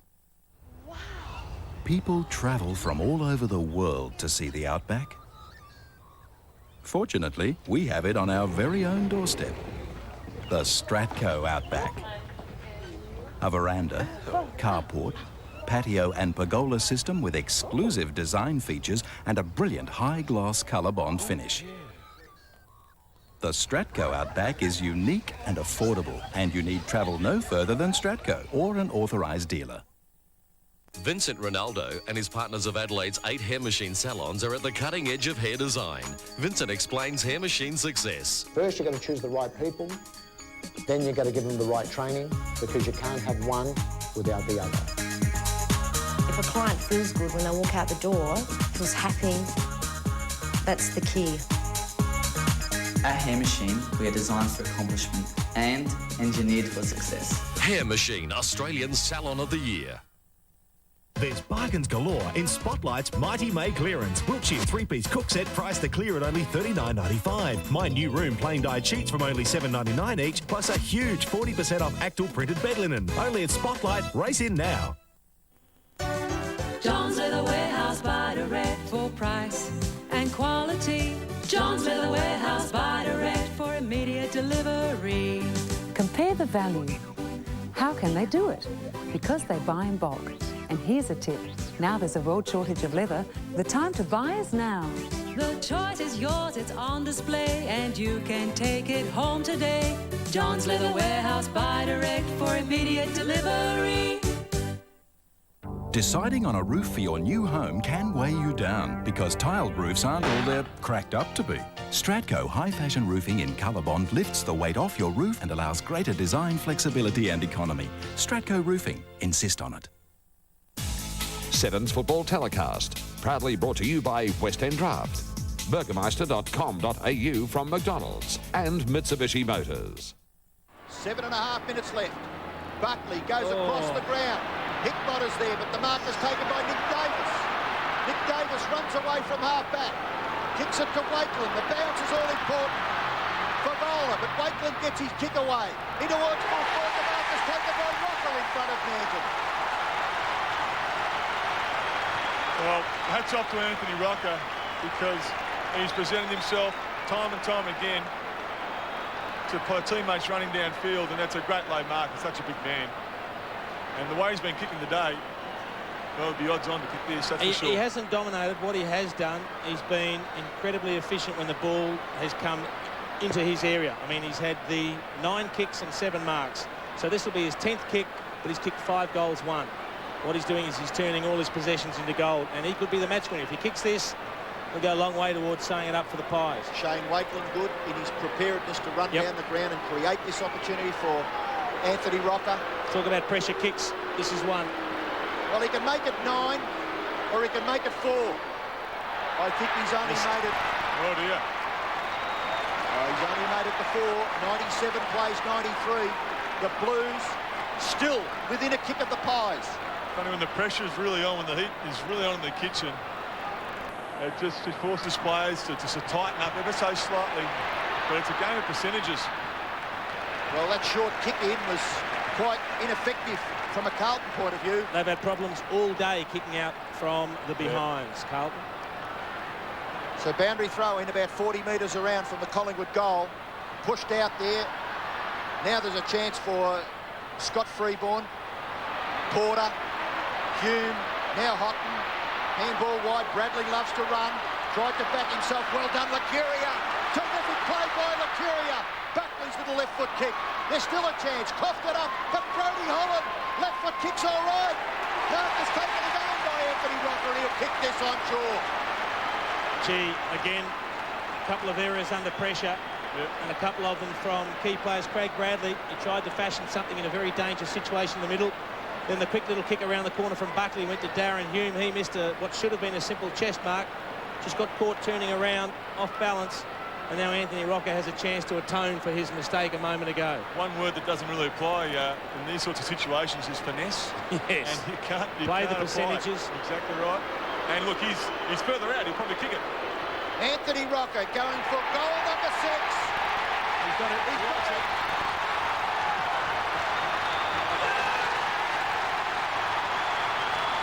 Collingwood lead by 10 points. 10 points they lead by, and still plenty of time in this game. It's not put your glasses down yet, that's for sure. But the Magpie fans have lit up. You see the turnover in midfield, and a little bit scrappy, but, well, Carlton have paid the ultimate price here. Collingwood's been pretty good today. Been very effective and off to Rocker. Glenn Natton caught, tracking the ball deeper than that, and Rocker's converted. Time for Young and Ahold. Well, time ticking away now. 5 minutes left in the game. 10 points the advantage for the Magpies. 75,000 fans at the MCG. Traditional clash. Bradley kicks it forward. Bradley will get the hand pass away. Hickmott, McKay, Whitnell, too far. Hickmott into the pocket. Bradley. Chance for Lappin. He can't quite get past. And Clement has got McKay locked up. Well done by James Clement. Gee, you just get the feeling Carlton were guilty of overusing the ball then. Someone had to take the responsibility of turning and having a shot. Too many handballs, and in the end, under pressure like this, Collingwood players desperate to pick up a man. They were always going to make the tackle at some stage. Under 5 minutes left. The ball only a matter of 25 metres from the Carlton goal. Need one here, Robbo. Koutafidis up high, couldn't take it. Ratton's a chance. He's held, he didn't have the ball. So you'd think this would test him. Did not have the ball.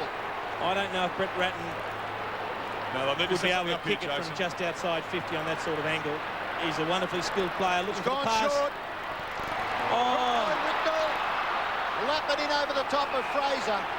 Well, and that was another chance went begging. Nothing wrong with the pass. Look at Lance Whitnell, the despair on the face. He's thinking, gee, I should have done that, but let's forget about it. Next time it comes, I won't make the same mistake again, but another chance gone begging for the Blues. Seconds ticking away. That's the important thing. The ball right in front of the Carlton goal. Buckley probably give away behind. 9 points the margin, but Collingwood have the football. They have the footy, and it's in Buckley's hands, more importantly. If the Carlton players, if you take a second, they do, and a lot of them will look at the clock. They'll be rushing themselves. How's this kick? Look at that. Oh, slipped over. Malloy. Chance for the Blues. Houlihan, back to Houghton. Little kick, not really all that good. Right in front of the Carlton goal again. Buckley crunched. Absolutely. The body's on the line there. Buckley's got the footy. Umpire gives Nathan Buckley the benefit of the doubt. And it will be bounced a matter of 35 metres out from the Blues goal. You reckon here, Jason, he just brought it back in. Oh, look at him going in hard. Human Buckley, that's magnificent. Yeah. McKay coming off the ground. It looks like he might be limping too. Buckley maybe a little fortunate there that he wasn't penalised for dragging the ball back in. Umpire bounces. Down it goes to Koutafidis. The tackle. Oh, he's gone this time. Oh! Umpire very much on the scene. Pretty hot, aren't you? Oh, look, I chance to get rid of it. No, I just thought he dragged it in. Does he drag it in? No, he's drags it back in there. No, he could have tapped it away, but no, I agree. In hindsight, Paul, I think the correct decision was made. Yeah. So the ruck contest. Lappin can't break away. Bradley over the top, trying to manufacture something. Franchina to the front of the goals. Whitnell couldn't take the mark. Richardson dispossessed. O'Brien. Cool in a crisis. Well done. Played it nicely. Betheris out wide. Freeborn at the back. Slips over. What's wrong with the stops? Massey's got the ball. Massey's kick. Whitnell's a chance. Ball spilled. Shot for goal by Ratton. This is magnificent. It's just hot. The pressure's on. There's nothing fancy out there. This is good old-fashioned football, and it's the best kind of football to watch. 2.5 minutes left, Paul. No doubt about that. Brett Ratton's had a much better second half. Short kick is all right. Wakelin is marked. They'll be happy to slow things down. They'll try and play possession football. Well, Carlton have got to get 2 goals to win the game. This is where the Blues have got to man up. You've got to man up. Lockyer. Yep, they freed him up, but it needs to be a good kick.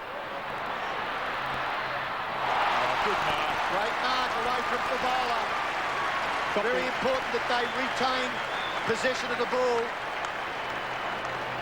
Lockyer prepared to go back. So you've got a man up. Betheris. Wakelin out this side. Out wide, Nick Davis. Wakelin's a certainty. Collingwood will win the game, you would think now. Under 2 minutes left, the Blues need 2 goals. The kick by Waitland, not bad, just out the reach of Tarrant. Massey okay. Massey giving away the free kick. Gee, that's clumsy. That's a bit clumsy, and if he's not careful, he'll give away 50, Chris Massey. He just didn't need to attack him like that. The ball's about to go out of bounds. You just have to be a little bit more subtle about the way you do that. Well, I think Carlton have made, well, if they run a little bit too late today, Robbo. Mind you, having said that, Collingwood deserved to win. He's kicked it out on the full. Yeah, that is sacrilegious. Shouldn't happen. Bradley takes the punt, runs away from half-back. They have to get on the end of this man's field. Nearly took the mark. He's going to get the free kick. He's got to move it on quickly. Is there anyone loose? Goes for Lance Whitnell. He's got him. No, he still couldn't take the mark. Kicked there by the Magpies defender, Shane Waitland. That's clever. Just bounced inside the boundary line and went over for a throw-in, and we're down under a minute. 8 points. The Blues need 2 goals.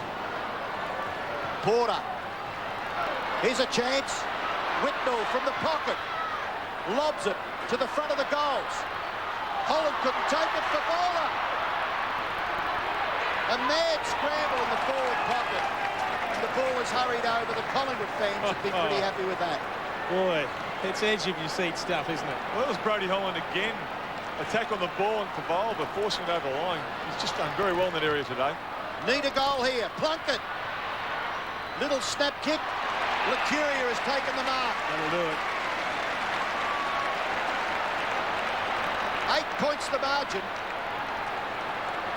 The Anzac Day result between Essendon and Collingwood was a similar margin. And they're going to get the good fortunes today. Johnson's kick to the wing. The last few seconds. It'll come bounding back. Beaumont. Short kick too far from the lead. Nathan Buckley out wide. Not a bad kick, actually. In front of Anthony Rock.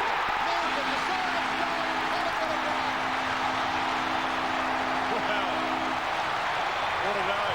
Collingwood have won the game. A memorable game here at the MCG. Collingwood players are quite relieved, you would think. They led this game by nearly 6 goals at one stage and went over the line winners by 8. Well, it would have been an injustice if they got beaten, the Pies. They controlled this game for the first 3 quarters, but then all of a sudden the Blues answered in the last. They found something. Hickmott got involved. Houlihan got involved. They conjured up a couple of goals. They actually hit the front. The crowd came alive. The pressure was back on the Pies. But I think Mick Malthouse would be extremely pleased with the way the Pies bounced back once they were headed. They didn't drop their heads. They kept on working. They tried hard to do the things they've been doing from the start of the match. And they answered in the best possible fashion. Anthony Rocker, brilliant up forward. 6 goals too, one of the winners. He was fantastic for the Pies. Nathan Buckley with 31 possessions. Shane O'Brien, 25 possessions. Very, very good. Bradley, 28 for the Blues. But in the end, Federation Cup will go to Collingwood, and deservedly so.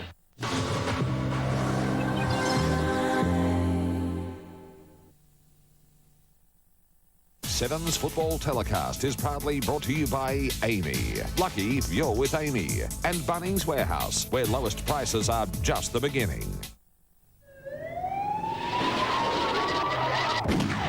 Hello, police are asking for your help to pull the plug on hydroponic cannabis crops, and a special phone-in day has been organised for Wednesday, May the 9th.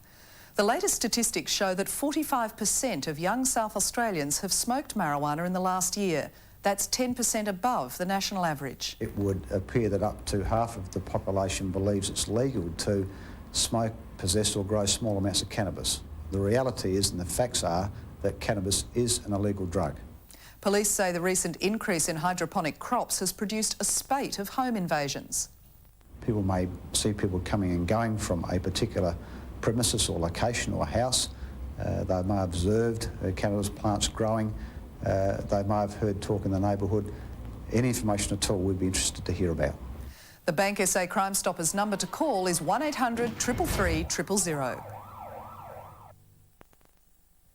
It's Australia's newest and most unique arts festival, the Adelaide Cabaret Festival. Over 17 days, more than 40 acts will lift the roof off 12 venues. Don't miss Caroline O'Connor live on stage. See Combo Fiasco direct from their sellout season in New York. Book now at Bass.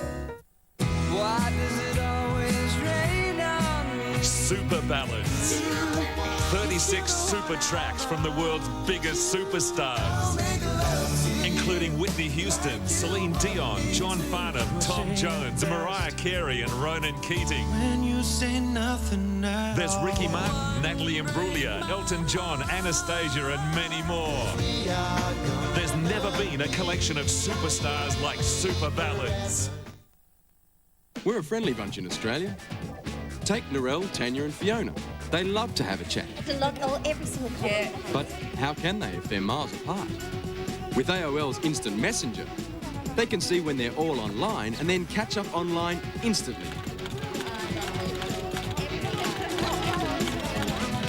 It's less like email and more like a real conversation. To get online, call now on 1800 265 265 or visit aol.com.au.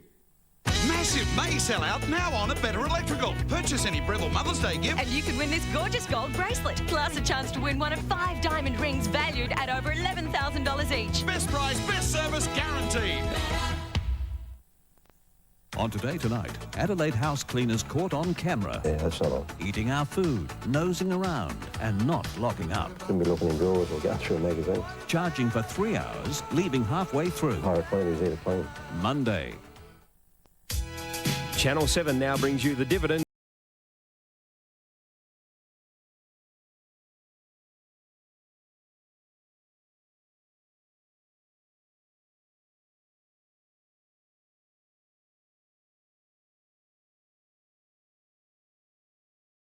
Every Saturday night, SA Lotto every Monday, Oz Lotto every Tuesday and Powerball on Thursday night, all appearing at 8:30 p.m. here on 7.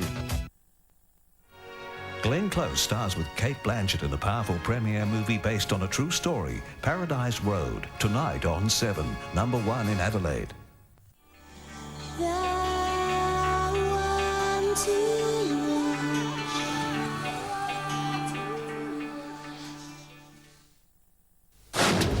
This is 7 News.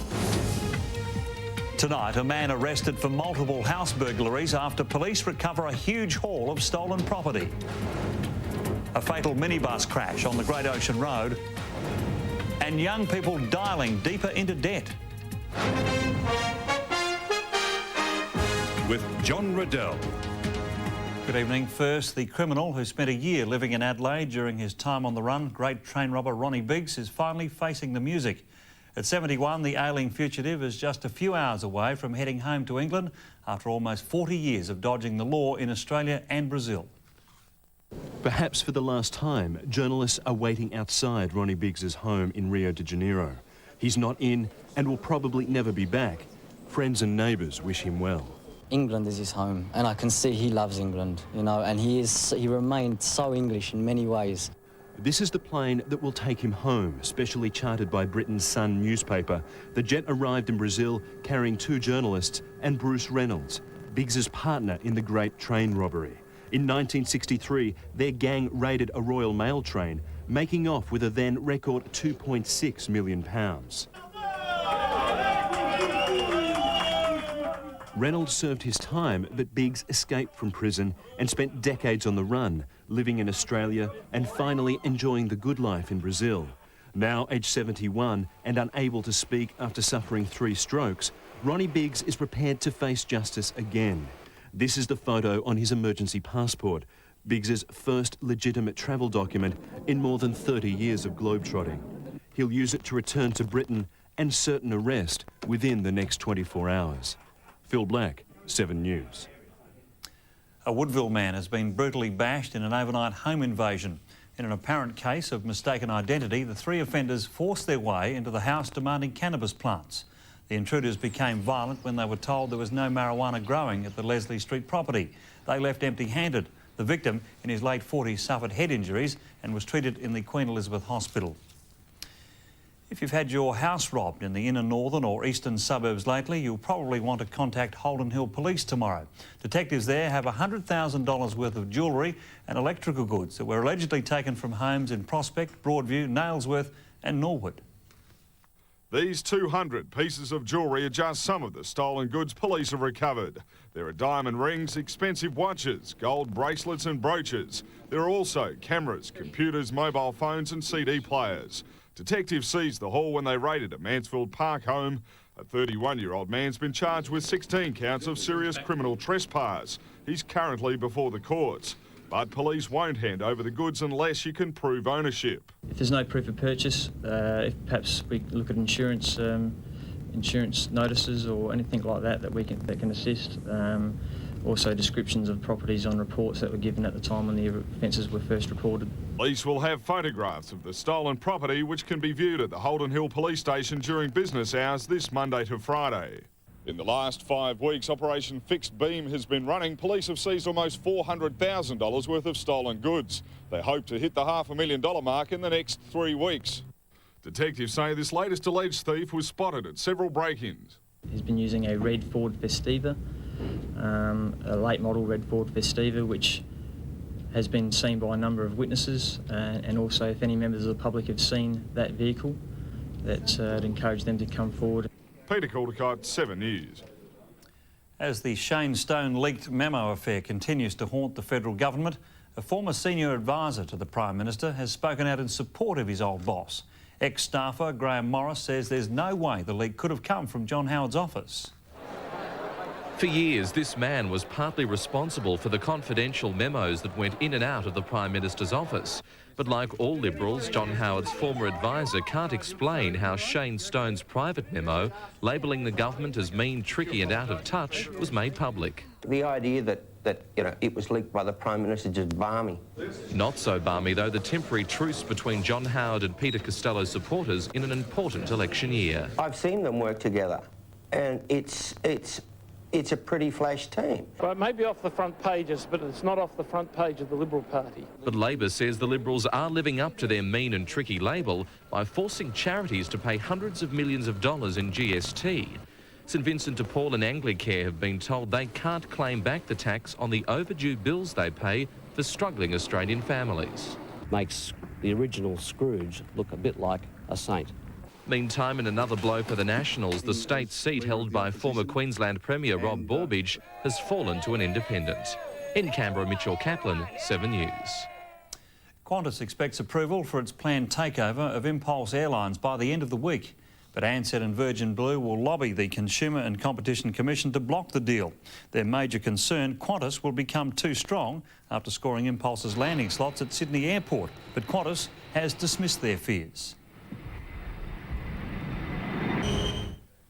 Under the deal, Impulse jets would be rebranded as Qantas, but the company would remain independently owned.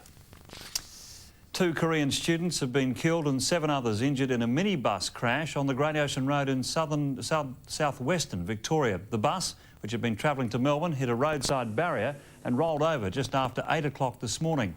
The victims, both in their mid-20s, were based in Victoria studying English. Most of the survivors suffered only minor injuries. 2 remain in hospital. Well, mobile phones are burning a hole in young people's pockets. A report has revealed the number of under-25s going broke has doubled in the past 5 years, and their mobile phone bills are part of the problem. University students Richard and Kate know what it's like to be caught in the mobile phone trap. You've got the latest phone, so that's all you worry about. And once you've got the latest phone, all you want to do is use it. They average up to $200 a month in mobile calls. The worst times is when they start doubling up on you and you've got 3 bills to pay instead of 1 because you haven't paid them before. This is a modern mobile generation with horror stories of debt and even bankruptcy. She's rung up 2 bills, one with Optus, one with Vodafone, both been cut off. The Consumers Association says almost 1/5 of young mobile phone users have problems paying the bills.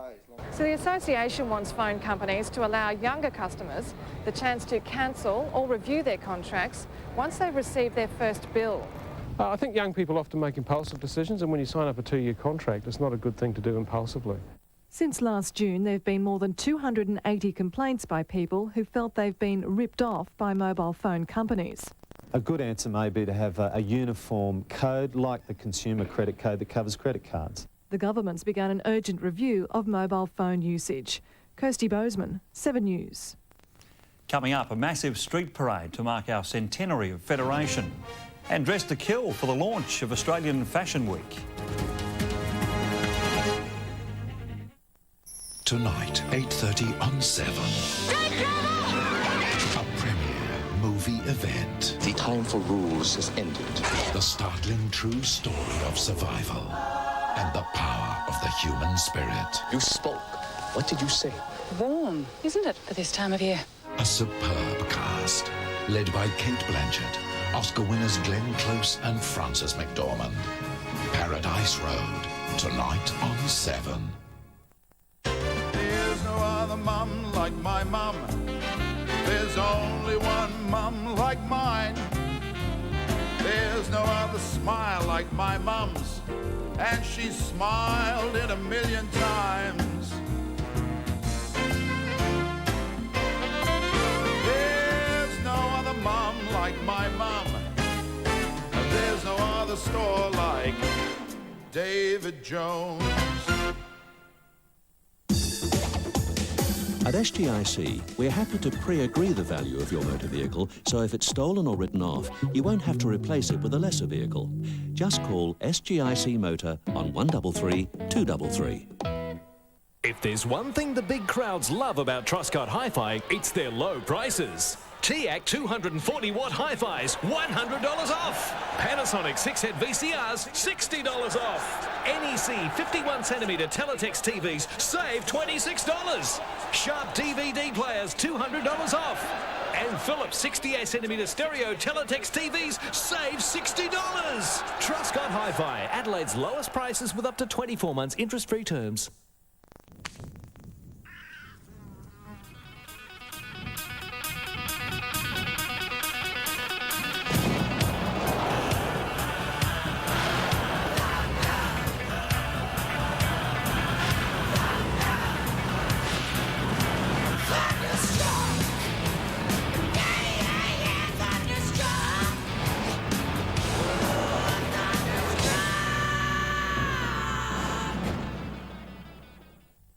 There's bargains galore in Spotlight's Mighty May clearance. Wiltshire 3-piece cook set priced to clear at only $39.95. My new room plain dyed sheets from only $7.99 each, plus a huge 40% off Actal printed bed linen. Only at Spotlight. Race in now. South Australia's announced new plans to tackle the River Murray salinity crisis and save our lifeblood. Water samples are being collected and carefully analysed to find out which areas are in the most trouble. It's an issue affecting all Australians, and it's caught the attention of students at the Maipalonga Primary School. Along with community groups, they're collecting water samples at 60 sites along the Murray. A salinity meter is used to measure the amount of salt in each area. 0.4. Multiply it by 1,000. The results will be delivered to the Environment Protection Authority and added to a national database. They'll be available on the internet, so we can log on to find out exactly where the hotspots are. If you go once and you find pollution of some sort, well, that may or may not be important. But if you go back the next week and the week after and the week after and it's still the same, there's obviously a major problem that needs to be fixed.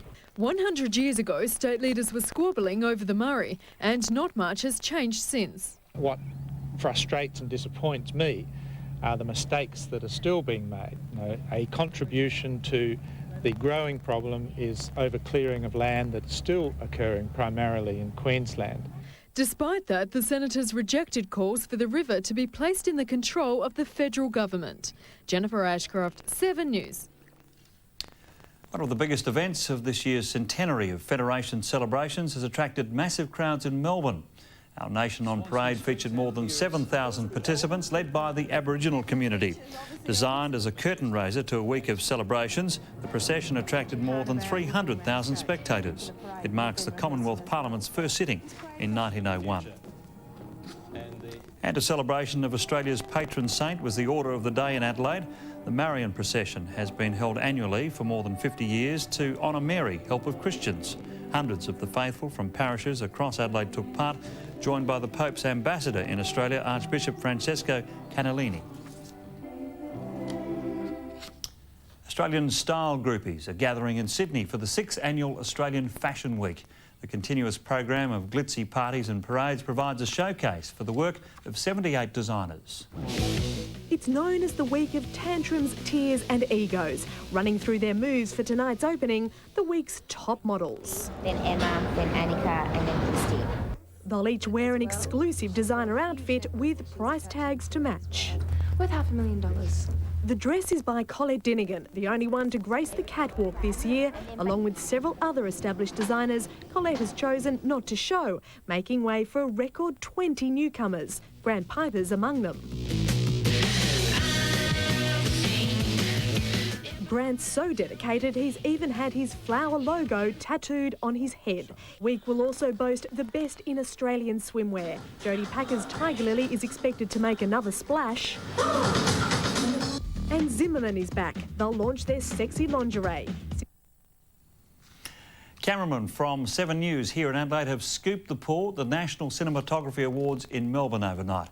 Taking out the top award, Senior News cameraman Rob Brown for his coverage of the coup in Fiji. Rob was in the thick of it as rebels took over the parliament in Suva last May, holding government MPs hostage.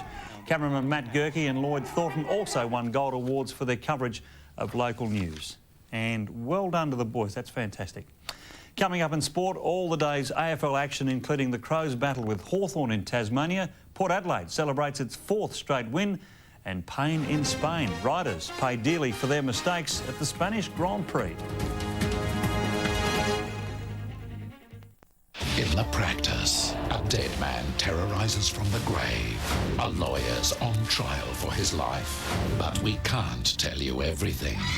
Just that it's going to be huge. Monday. You earn 0.5% on the first $10,000, and if your balance stays over $5,000, you earn an additional 0.3% per annum, with fees of 0.79% of your previous month's balance, which is separate from and over and above your usual monthly withdrawal. Plus, on every second month, you pay additional fees. Sorry.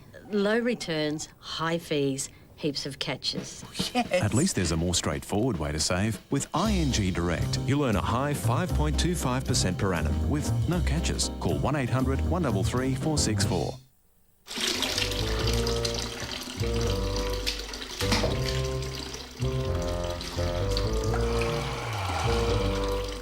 Gas gives you more hot water than you'll ever need.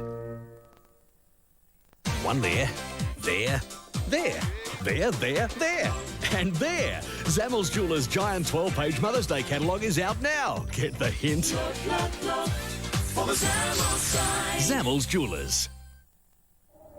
Ooh, brace yourself for winter.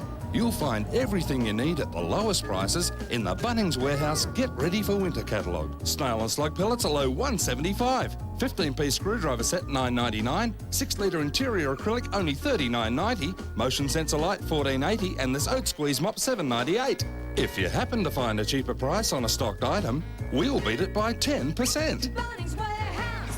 Lowest prices are just the beginning.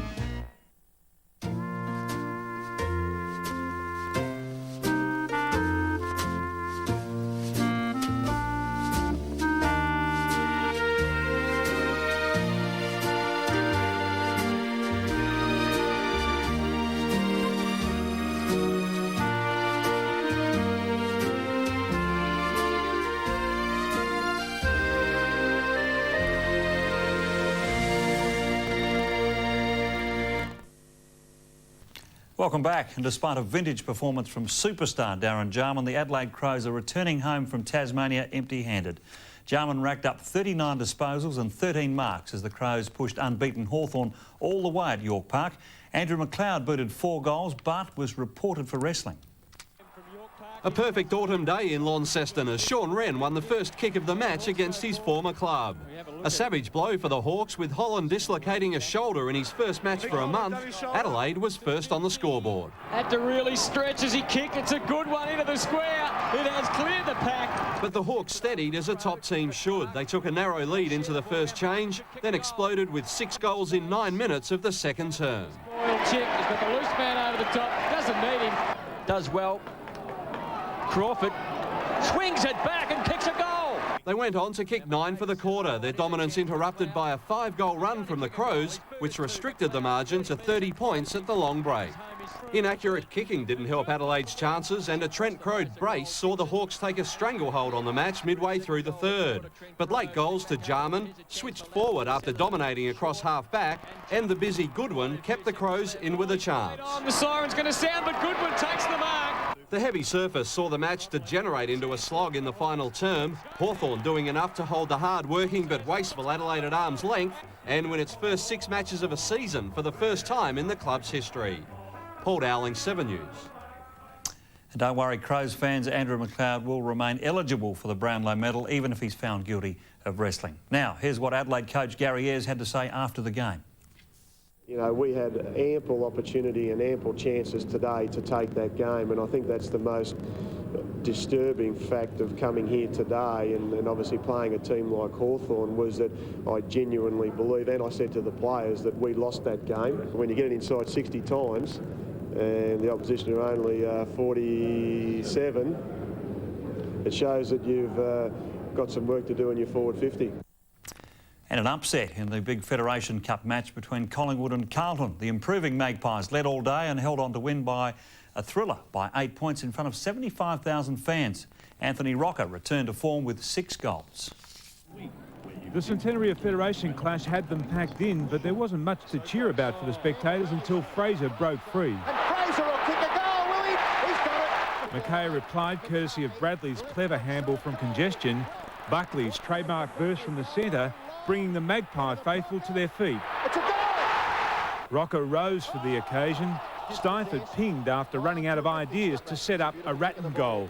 But it was Collingwood who were handling the big occasion pressure best. Another goal to the Maggies. Cooter was unlucky not to be paid a mark. The turnover critical, the Pies well on top. Malloy took the same position for a little result. Rocker finding form and the ball for 3 for the term. Camporelli waking the Blues from a mid-term slumber. Scott Camporelli. Holland put to sleep after a clash with Rice. The Pies continued their domination after the long break. Rocker with 2 more, including a bomb from inside the square. Tell you what. Whitnell back in familiar territories scored, and when Houlihan off the bench squeezed one through, the momentum shifted. The youngster became the wild card, giving one off to the busy Hickmont, and then following up with one to Cooter. Porter's dominance set up another for Whitnell. The Blues in front and headed for an unlikely victory. The pressure was getting to everyone, on and off the field. Freeborn put the Pies back in front from a set shot. Rocker, the Magpies' most productive forward with 6, gave them breathing space. Malthouse's resilient Pies home by 8 points. Yeah, it was a beauty. And a 10-goal haul from full forward Matthew Lloyd has helped Essendon demolish the West Coast at Colonial Stadium. Bomber captain James Hird was best of field. Neither club appeared willing to let go of the pass. Both sides throwing themselves in, although the Eagles had their feathers ruffled in a spirited opening. Ben Cousins and Michael Gardner both casualties of the Bombers' relentless pressure. Sheedy still wasn't happy at quarter time, although their 7-point lead was soon extended. The Eagles' defensive errors allowing the Bombers to swoop. Onto the left foot, how can he bring this one back? Just like that! Ken Judge pointing the finger, most of his charges missing the point. Only the good work of Richard Taylor keeping them in it. He shoots towards goal and caps it off. Essendon's desperation backed up by a classy midfield. Their star-studded forward line simply icing on the cake. The Bombers 28 points up at half-time. 46 metres, that looks better. That's better. It was the Matthew Lloyd show after the break, his solo performance quickly tearing the game apart. No problems. His teammates keen to take the game to another level, something which is easily done when your skipper is James Hird. Despite an 11-goal buffer at the final change, the Bombers' blitz was far from over, this passage of play typifying their supremacy. Field. Johnson's at the back, Moorcroft's running, he shrugs, one tackle, spears the pass in the line. That is sensational football. The Coleman medalist saving his best till last, becoming the first player to kick 10 at Colonial, the Bombers' 88-point winners. I'd have to consider looking at some new rules about that roof opening, and whether it was half open or something, because I really think that it might cause an accident. Steve of the Land, 7 News. And high-flying Port Adelaide now has the West Coast Eagles in its sights after overcoming a determined Bulldogs outfit at Footy Park last night. Our players were made very much aware that if we weren't on, they were capable of beating us. And for the first half, the depleted Dogs served it up to the home team, with Ben Harrison silencing Stuart Dew and Simon Garlick keeping Jared Schofield on a tight rein. There was only 10 points in it at half-time. But Port's pace told in the second half.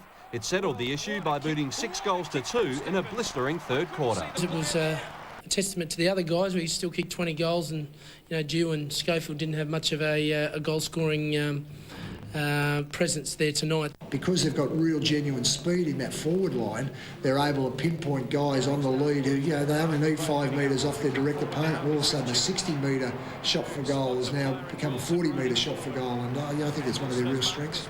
Franco once again led a prolific midfield fleet, and Port was encouraged by the major influence of Chad Corns for a second successive week.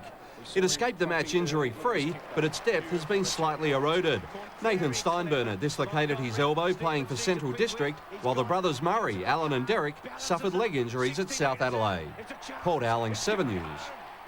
And wrapping up round 6, Hawthorn remains the only unbeaten team, but Essendon, Port Adelaide and Richmond are right behind them. Carlton is just outside the 8 on percentage, followed by 5 teams, including Adelaide, on 2 wins apiece. Then the struggling Roos and winless Fremantle, who play the Crows at Football Park on Saturday night. Coventry City's 34-year stay in English soccer's top flight has come to an end. Coventry was relegated after falling to a 3-2 defeat at Aston Villa. Meanwhile, Arsenal stitched up a place in the next season's Champions League by beating Leeds. Already relegated Bradford drew with Middlesbrough, while there were home wins for Chelsea, Leicester, Liverpool.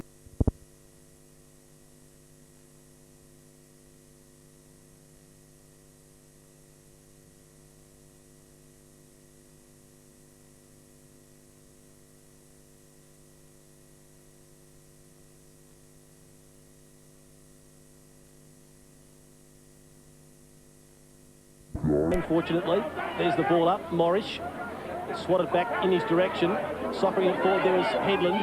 Evans puts his head down courageously, goes in after it and was held without the football. So the Demons wanting, whilst they've got the momentum, to get on with it quickly. Short pass goes to Stevens, unattended on the outer side of the ground, goes with a long kick, clears the centre wing, goes to the half-forward line almost. Chance for Allard. The hand pass just a little bit too far for Haynes. Subiaco player there in O'Connor was taken high. And Nathan O'Connor will get his free kick. Left half-back flank. Goes with a 3-quarter chip, looking there for Irving, and he held it long enough. Just over the shoulder, I think, in the end. Nathan Morris standing the mark. Dean Irving from left half-back flank goes over the wing, but straight to that player there. Demons player taking the safe mark. Gets it off to Corey Robertson. It was Lewis, in actual fact, who took the mark. Robertson steadies, goes by right boot, up to the lead of Jackson. Jackson lumbering after it. With him is Clayton Byrne. Byrne gets a hand on it. Jackson back into the action. Shovels it out the back door. Diving on it there is Stubblefield, who's been good. Hand pass there. Went to that player in Taylor, who swung it across his body. Didn't travel very far. Carmody's hand pass was dangerous. In actual fact, the umpire has now blown his whistle and said that there was a throw. So, free kick going the way of John Haynes. We might see this again. Demons officials looking on rather anxiously. And John Haynes, who has kicked a goal, that came in the third quarter. Here we see Carmody, yes, flicked it up, scooped it up off the ground. Let's see what John Haynes can do. Comes in and kicks a goal. Well, how this game has turned around. And the Demons fans are jubilant because they've hit the front 10 goals 14 to Subiaco's 10 goals 12, and Wayne Blackwell's on his feet. He's standing, he's obviously nervous, he wants to get things organised, get his board right, make sure he's got his matchups right. and just keep a level head, and that's what he hopes his players do out there. They've certainly got the momentum. They're certainly throwing everything at this star-studded Subiaco side, and at the moment it's the desperation and desire of Perth versus the skill of Subiaco, and the desperation and desire is coming through. 2-point ball game on ABC TV. One down as Holmes came off the ground. One down by Morris. The ball held in the standing tackle and will have another bounce. Holmes must have been injured, Gary. He didn't look injured when he ran off the ground. He jogged off. He was probably one of the best players on the ground. Dean Irving. And Morris wins it down to Perth's advantage, at least territorially. They couldn't gather. Shields does for Subiaco. Left footer wide. Blair, good mark, running with the flight. He's a beautiful kick, Paul Blair. He can kick the ball long distances, and I think he can make the distance from here. Spent the bulk of the opening half on the bench, Paul Blair, son of Dennis. So we've got a couple of sons of former West Star Rules stars, and Bob Shields and Dennis Blair. Peter Thorne. Be hoping here that Blair can thread it through. Won't quite have the carry, the pack up. They concede it behind. No, Lewis keeps it alive by hand passing into the pocket, and Robertson, one bounce, wants to draw a man, does so now, and hand passes to Lewis, who then kicks into oncoming traffic. The ball will stay in that area and will now be bounced. Paul Blair comes up with the football. So fresh legs, they could be important too in this final part of the quarter. We might just go boundary side in just a moment with Rod Willett, but Anthony Shields has the football, centering kick, dropped there by Dan Parker. He should have done better, and the Demons defenders desperately at the coalface. Now it comes off the boot of Des Headland, and goes through for a minor score. So we'll go boundary side, and Rod Willett with an injury report. Yes, thanks very much, Phil. Well, maybe not an injury report, but maybe a strange move. Todd Holmes off the ground, doesn't seem to be injured, and I thought he's been one of Subi's better players. So a bold move by Peter Thorne. Stevens with the ball for Perth, a 1-point ball game. Mark taken by Morrison, left foot around the outer wing, and the mark taken by Haynes. Hand passes back to the run of Morrison. Left foot of the centre, half forward, Jackson on the lead. Free kick. Pushed in the back. Over the shoulder. He's got Morris breaking. Well-weighted kick. Doesn't even have to break stride. Continues on. 50 metres out. The Demons have extended their lead to 7 points.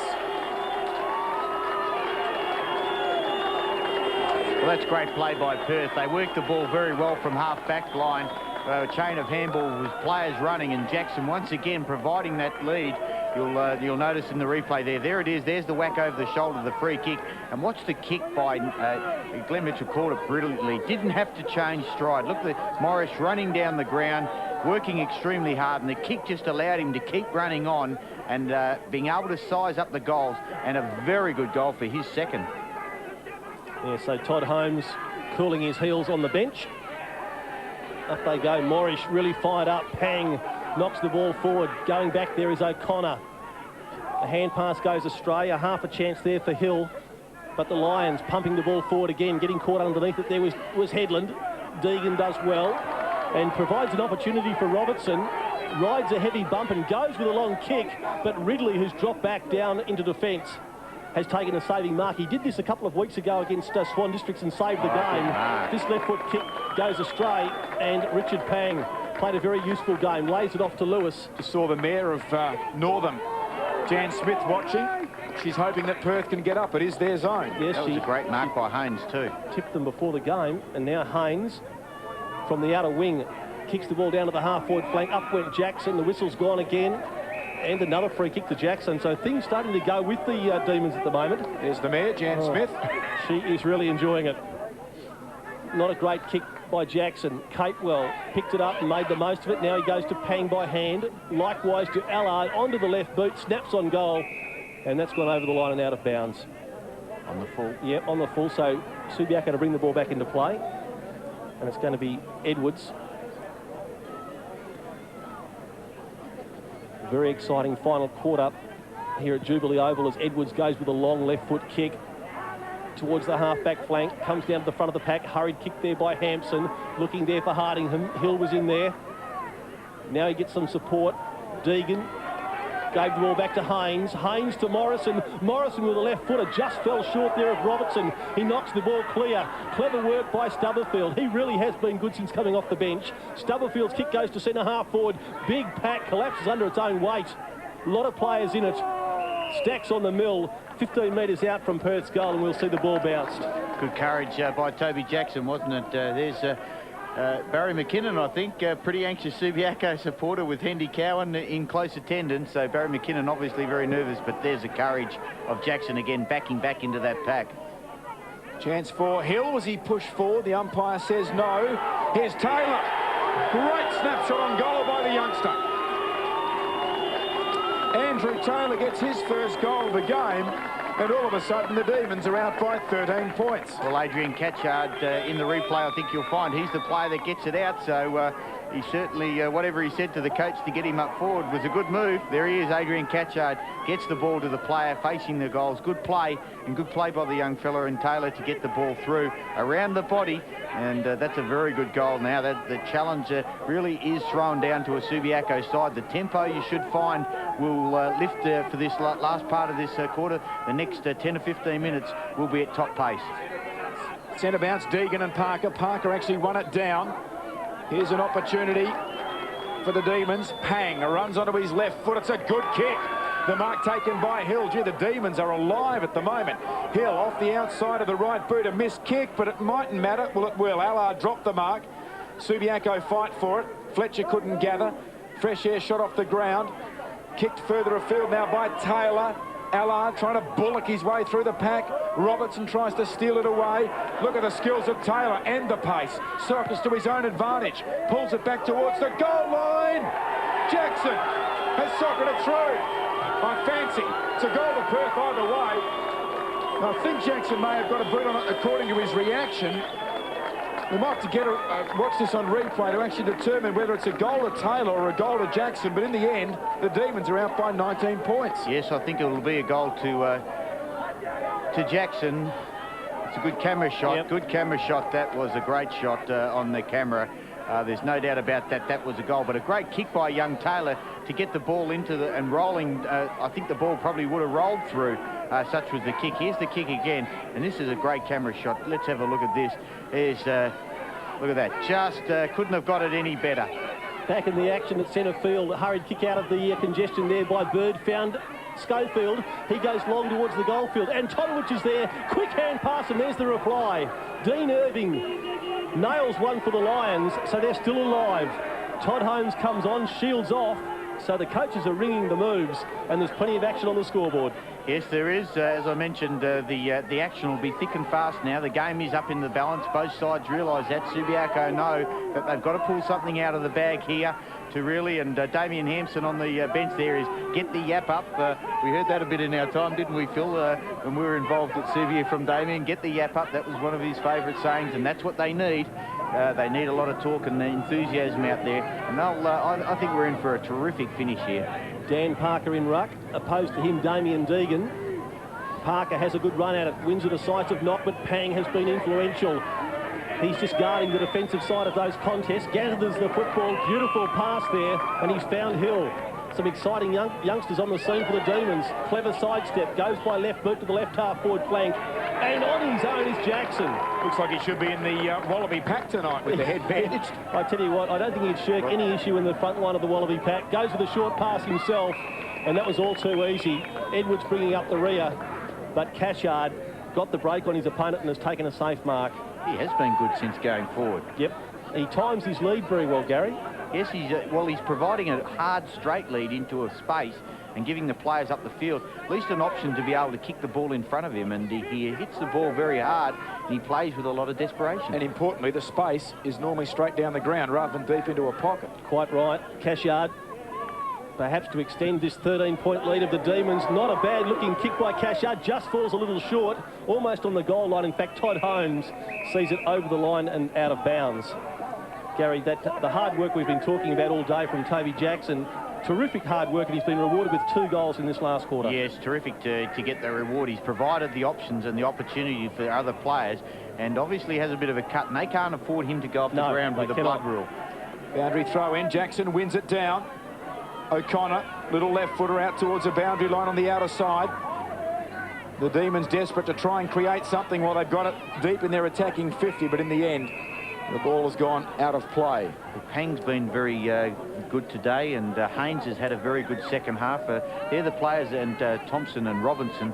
Certainly Robinson has been excellent players for Perth today. And Stubberfield, since coming on, has been terrific.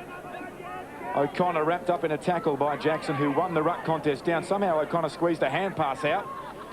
Hill back across the body. Capewell knocked it down. Catchard is there. Hand passes it along the line. Stenglein takes it out of play. Jubilee Oval in Northern, the venue for our telecast today. Perth's country zone, the Avon. You know, could be a big week. Avon winning the State Country Championships, the first division last week. And Perth may visit the zone and come up with an unlikely victory. Hill, hand pass. Back to the aforementioned Stubberfield. He checks. Kick off the side of the boot. Jackson not paid the mark. Why? Might have been touched in transit, must have been. Comes down towards Taylor. Back across the body. Oh, that is the goal of the season if that's gone through. It has. Well, we mentioned that Garth Taylor from Swan Districts won the medal for the best player at the National Under-18 Championships last week. Wayne Blackwell rubs his hands together. He's got a rare talent. Andrew Taylor here for Perth. That was a freak of a goal. Yes, rubbing his hands together. But look at this, Jackson, obviously the mark. But there's the player roving the front of the pack in the contest. And that's a very good kick around the body, over the top of the shoulder. And against what wind there is. So very hard kick. Obviously, young Andrew Taylor there, 35 in screen. Obviously has a lot of talent. A real revelation, another product of Scotch College. The knock won by Subiaco. Running onto it there is Fletcher. They desperately need the next one. Bird was the target, but he couldn't mark. The whistle's gone. And the umpire will... Free kick to Todd Ridley at centre-half forward. There was a relay free kick or a kick off the ball. Interference to Ridley. So Todd Ridley, he's at centre-half forward, long way out, too far to score, goes to the lead there. Oh, Headland. Oh, but showing great courage was Glass. The whistle has gone, and Glass is very, very slow to get off the ground. That was great courage, Gary. It was tremendous courage. Just eyes for the football.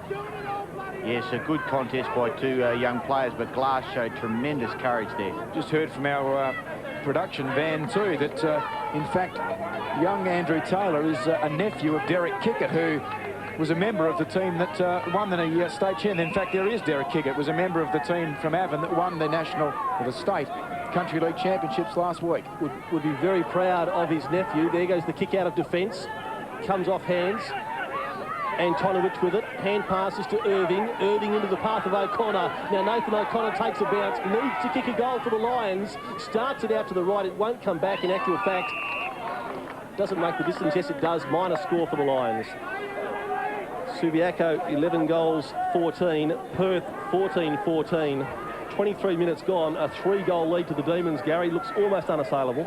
Well, at the moment, but Subiaco has the ability to kick quick goals, so Perth are going to have to keep this relentless pressure up. Lewis, to his own advantage, runs out of the defensive goal square, bombs it long to the outer half-back flank. Ridley, the big lead, couldn't rein in the mark. O'Connor near the boundary line. Was he tackled over the shoulder? He was. He's got the free kick. It's been a strange old game for Perth. They started the game kicking 2 goals, 11. Since then, they've kicked 12 goals, 3. O'Connor comes back and finds Fletcher. Chad Fletcher has been very prominent. He too concedes further grounds. Stenglein's got the mark. Just backward of the centre circle. Bombs it high. It's an awkward kick into towards your forwards. And in the end, the mark taken by Lewis. Peter Thorne wouldn't have been happy with that disposal. Lewis has taken some good timely marks down back since coming on. A player that has had limited opportunities, but he's certainly standing up in this last quarter. Yes, coming across from New South Wales. Paul Lewis, who comes towards the broadcast wing. Jackson dropped the mark. Subiaco desperate on the ground.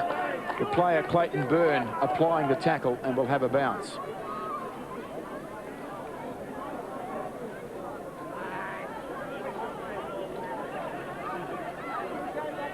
Umpire Simon Gill thrusts the ball down on the logo on the wing. Tapped back blindly over the shoulder there by Morris, but Morrison was there. He's kicked down ground. Subiaco could have marked through Simpson and perhaps should have marked through Simpson, and will have another bounce. Well, he should have marked that. There's no doubt about that. But pretty good effort in the end by Hill to bring the ball to the ground and just keep the ball in that area, in that attacking area for Perth. Demons by 18 points.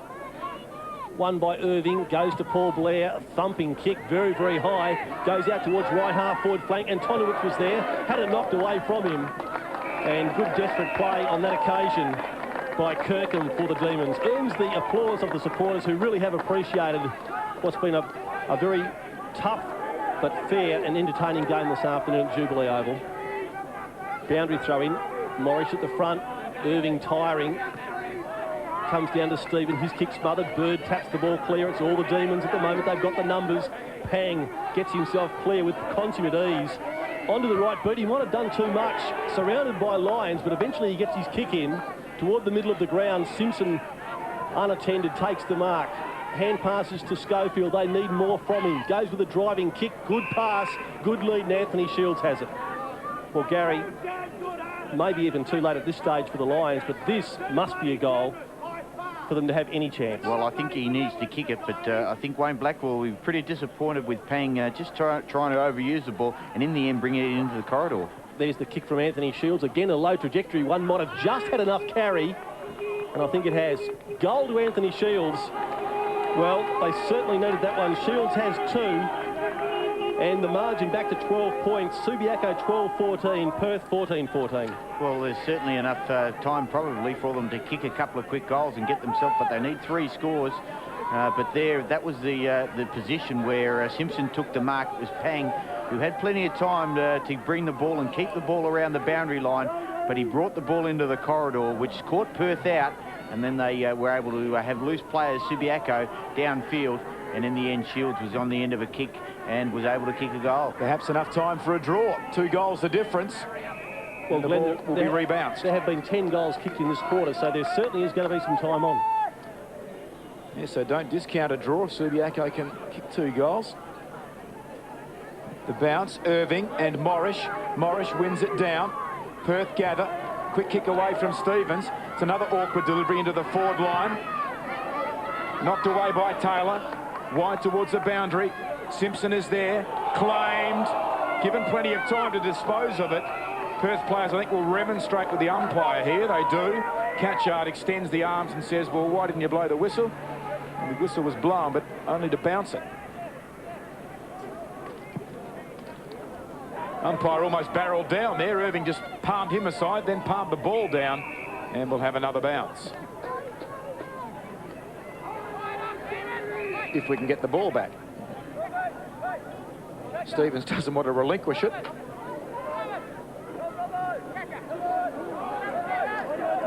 Well, it's at the wrong end of the ground for the Lions. Trailing by 2 goals.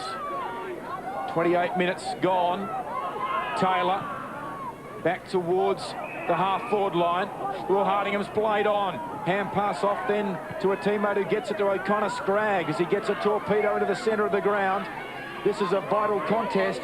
Pang will be the winner of it. Hand passes awkwardly to the feet of Morrison. Schofield harassing him. Ridley with great desperation. Perth, a hand pass away. Gathered there by Morrison, off to Stubberfield. Tumbles a punt towards half-forward. Going back with the flight of the ball, O'Connor traps it on the bounce. Hand pass to Bird. Didn't want to know about it. Knew he was going to get tackled. Goes back in a second time. A stalemate. The ball will be bounced, and I fancy 10 goals or not in the final quarter, the Demons have done enough to hang on. John Morrison's done a very good job on Jared Schofield for the most part of this second half, and that has been decisive as Morris goes up, wins the knock. Robertson has been a great player for the Demons, knocks the ball forward. Likewise, Toby Jackson gets it back to Robertson. Robertson's short kick was all too short, and Todd Holmes, being one of the outstanding players for the Lions this afternoon, has taken a saving mark. So he turns defence into attack, perhaps. Good mark taken there by Irving. He really had to mark that one. It was still in the danger zone for the Demons, or the Lions, I should say. Irving's long kick travels about 55 metres. Ridley was there. Now Schofield sweeps on it. They need something to result from this. A goal was a must. Jared Schofield's one of the best kicks of goal on the run, and he's let himself down and the Lions down by hitting the post. Well, Gary, he just didn't kick through the ball. Tried to stab the ball through, a stab pass. It was a stab pass that really wasn't on line. If you're going to stab pass it at the goal umper, but he didn't kick through the ball. You're right, Phil. No sense of theatre. We could have had the draw if you kicked that, Jared. Now the kick back towards full forward. There's the siren. The Demons have won it.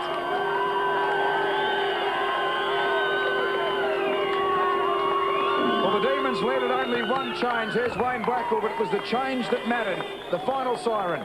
A win by a margin of 11 points, 14-14 to 12-15. And I'll be happy, the Demons, that the one game in the country this season was out in Perth's country zone. And the news through from Perth Oval, Peel have won. Peel have won their first game of 1998, only the second of their career. They've upset East Perth. East Fremantle have defeated West Perth, and Claremont have won, which means Claremont move into 4th position and Subiaco have dropped out of the 4.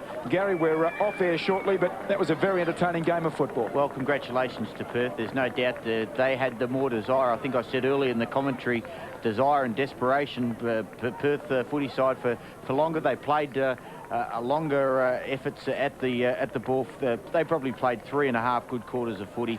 Subiaco a half, and in the end that was enough for them to get across. Very inaccurate early, Perth, but as you can see, they found the goal mouth when they needed to in the second half, and they've done enough to win by 11 points. So the winners today, Peel, East Fremantle, Claremont, and here at Northern, it's Perth by 11 points, 14-14 to Subiaco, 12-15. Join us next week at League Headquarters, the Lions up against South Fremantle. Goodbye from Northern.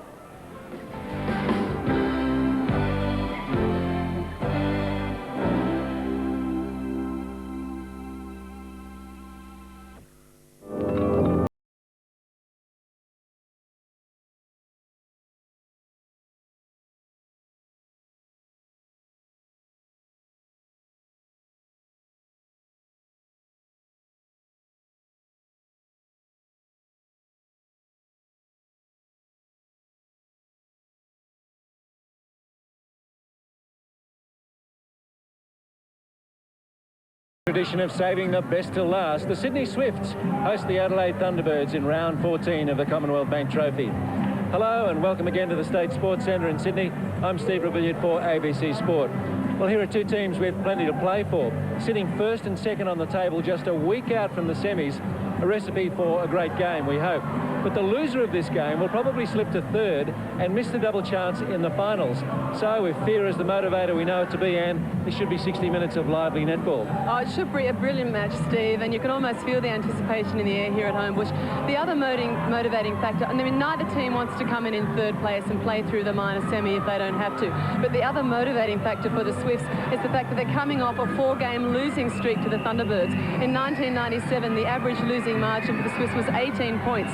This year in round 7, when the two teams met, the margin was just 5. And I think it's fair to say the Sydney Swifts have run in form towards the end of this season and they're looking the goods. So this could be their first win in 5 outings. Either way, it's going to be a super match between two torrid teams, and sit back and enjoy it. Let's look at the lineups, and although top of the table, the Swifts aren't all that settled up front, but choose to go with Cox and Stewart. No questions about their opponents, Sutter and Harvey. Katrina Wagg heads up the Sydney mid-court ahead of Miller and Gilmore. They have the height, Adelaide the pace, through Squire, Sanders and Hodge. Shooting for the Thunderbirds, Delaney and Purser, who'll be expecting few favours from the informed defensive pair, Williams and Ellis. Well, it's going to be a very physical game, a lot of rough and toughness, I think, but it's pretty even. I think we're going to win it in the shooting circle tonight with catching back a shooter and Nerera's goal attack. They've played together before. It's a new combination for us, but I believe that they're going to pull it in for us. Liz is going to have a great game on Sharon, and I know I'm going to do my best to keep Jackie out of the circle. I think it'll be a very tough and tight contest all the way down the court, right from our goal circle with a Purser and Ellis fighting it out in there, down to the other circle with a Sutter and a Cox in the back line there. So it'll be very tight, and we're hoping to come out and pressure in defence. To match the speed of Sanders. Sanders so quick off the mark. Sale played in that match in round 7, didn't she? Yes. Delaney. Fortunate to get her own rebound. And she'll get to take it again under the new obstruction rule, Anne. Yes, Lizzie Ellis landing within the distance within 3 seconds. So where they were allowed to previously clear from that position, the landing is immediately obstruction if it's not held ball first. Sanders into the corner for Hodge. And having a lot of trouble getting it to Purser. Has had barely a sniff. Brilliant defence from the Sydney Swifts. They really have opened up in tremendous form. They squeezed out every space there against the Thunderbirds. Oh, and the reply from the back line of the Thunderbirds. Yeah, Cox had dropped back, but Sutter had gone enough with her to pull in the intercept. Sanders, Hodge, breaking down a little for the Thunderbirds on this transverse line. And into the circle. It's a struggle. Delaney. And Williams helps out after the touch from Ellis. Well, that whole turnover was created by Liz Ellis well before she got the intercept. She had mirrored Purser's moves for a good 2 minutes as the ball came down court and was worked around. And that's where it's not happening for the Thunderbirds. They're not able to get to Purser as comfortably as they normally are. But Sutter's doing almost equally well at the other end. And a short pass the call from Maureen Boyle. Squire, Harvey in traffic. Harvey got cleaned up in the warm-up big time. Just after the toss, Peter Squire, her teammate, ran into her, and Harvey had no idea it was coming, and she was down for about 10 seconds, but she is tough. And a 6-3 lead, the Swifts. I think there's easier ways to remind a colleague that you've got a tough one coming up, don't you? Oh, there's a nasty accident for a moment. Yeah, Sutter going in underneath before she got the jump up of the ball, so that will be walked across in front of the goal by Catherine Cox, making use of the new rules. Penalties fairly even through the first 6 minutes, just 4-3 against the Thunderbirds. And you can see just off to the right of screen, Liz Ellis really working the front position on Purser, and that's where it's slowing them down in attack. Purser is their striking shooter normally. And Hodge just had the foot over the line, so Gilmore under pressure. Miller. Wag. Stewart. Miller. Swipe from behind by Peter Squire, but just a tad late. Oh, beauty from Stewart. Brings a smile, not only to her, but to the crowd here as they boot it out to 8-3. Miller with the ball, holds it up. You can see that Stewart's caught in the far corner, but she holds up space, follows the rebound well, ducks off the back, inverts it, and it's a beautiful shot from Nerida Stewart. And I tell you what, Stewart has a very strong heart. She's a very honest worker, and she would be one of many players in this squad that would do anything to reward her time on court. So she's telling Julie Fitzgerald, thank you, I'll do it for you. Thunderbirds with their fourth, and it's been a while coming. Harvey. You can bet on the Thunderbirds settling across the match, though. It's a great start from the home side. You'd almost expect it with this atmosphere as Delaney drains a good one. That was great deception from Purser, who slipped the offload to Delaney very well. So some of the creativity coming back into the Thunderbirds camp. Wag. Cox. Miller.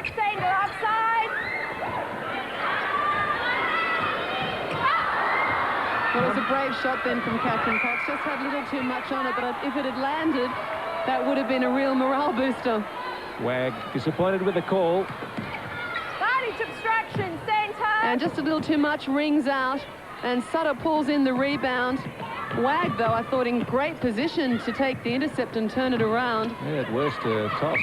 What we possibly didn't see on that replay, I have to say, in fairness, is the preliminary work to that point, and sometimes that's where the contact has occurred. Thunderbirds edging back, trailing only by 2. Around halfway through the first quarter, Sanders to Hodge. Delaney. Purser finally gets the ball. And misses. 1 from 2 is Sharon Purser. It's not often you're halfway through a quarter and Sharon Purser has only 1 goal to her credit, let alone only the 2 attempts. So that's an indication of how well the Swifts are shutting down the space on the Thunderbirds. Be reluctant to criticise her effort, Anne. With Liz Ellis in this form, it's hard to think of a goaler that's going to do much better at the moment. That's my point. Ellis almost, not single-handedly, but has really put the work in on Purser, and it's restricted so many options for the Thunderbirds.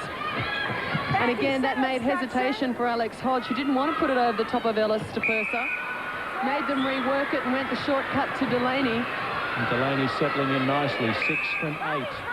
Well, that's the beauty of a champion side, isn't it? If you've got one shooter shut out temporarily, as Purser is with the work of Ellis, the other one comes through to the fore for you.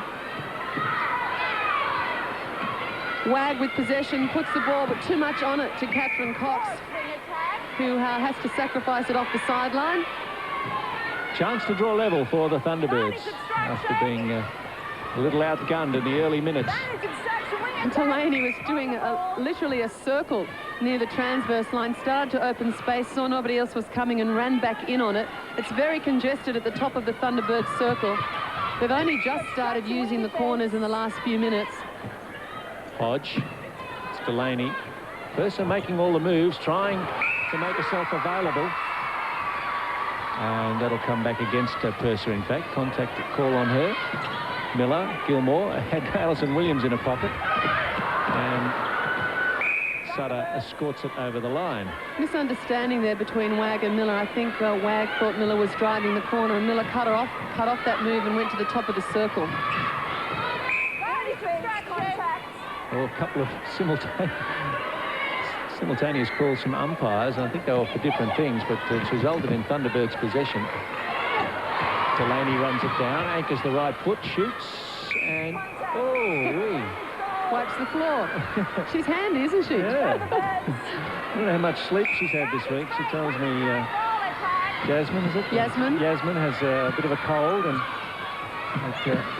it's always difficult for parents when I don't think the she's kids are going sick. well for sleep deprivation then. Yeah. Or maybe she's shooting with her eyes shut and she just knows how to do it well.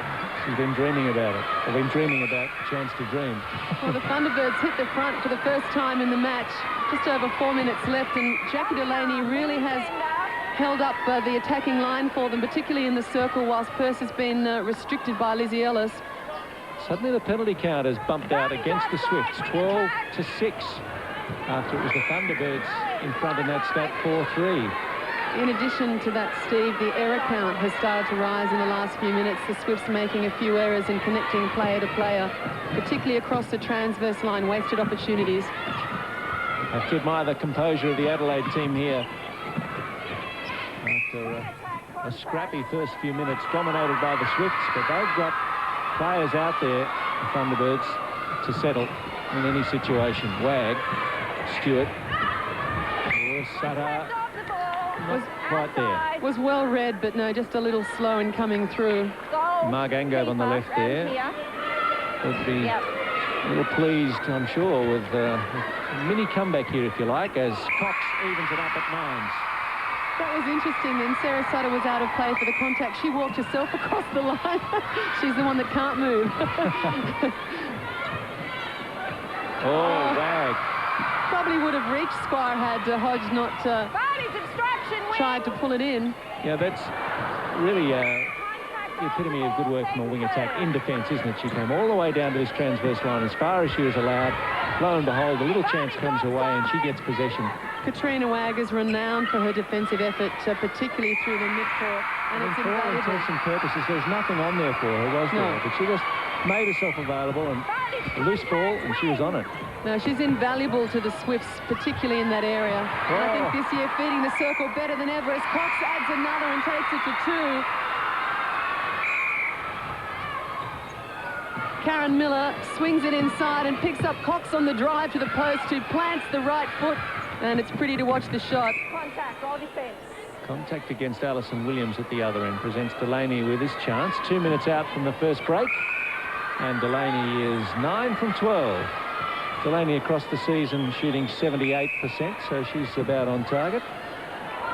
The two teams, incidentally, across the season are averaging identical stats, 77% team shooting averages. And Thunderbirds possession. 1 down, minute and a half to go to a quarter time. Harvey gets it to Squire, who's on to Sanders. And Steve, you'd have to say the shooting switch pulled by Julie Fitzgerald is working well in the opening of this match. You couldn't look to that for the errors. It's more been misfeeds across the transverse line that's lost them possession, and a great defensive effort from them as well. Oh, poor old Sharon Purser on the end of a rare crook feed that time from Sanders. Meanwhile, Katrina Wagg's got a knock to the ankle and she's not feeling 100%. Kathy Mackay there, the physio, and Jan Troy, manager. Wagg's been inspirational through these first 14 minutes. They can't afford to lose her, and happily they won't. Sutter to Harvey. Hodge. And Steve, testimony to the workload in defence of the Swifts. Adelaide have not been able to put on their characteristic drives through the midcourt. Yep, we have not seen that yet, have we? No, they've really kept Harvey out of business and Squire very quiet. They've had to work for every inch they've gained. Centimetre. I'll bring myself up to date with the modern era.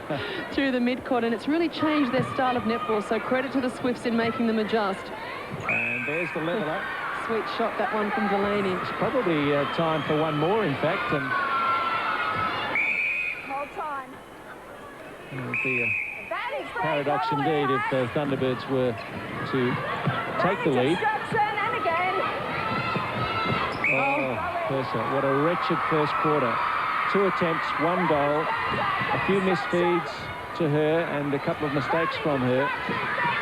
Cox got to put it up, and no. Sutter, and I don't think we'll have another score in this first quarter. Hodge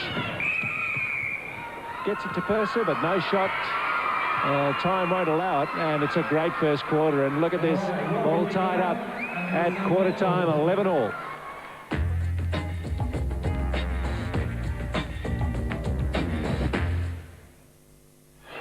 Gilmore. Miller to Wag. Looks Nice. for Stewart. The idea was nice. Stewart trying to use the width of the court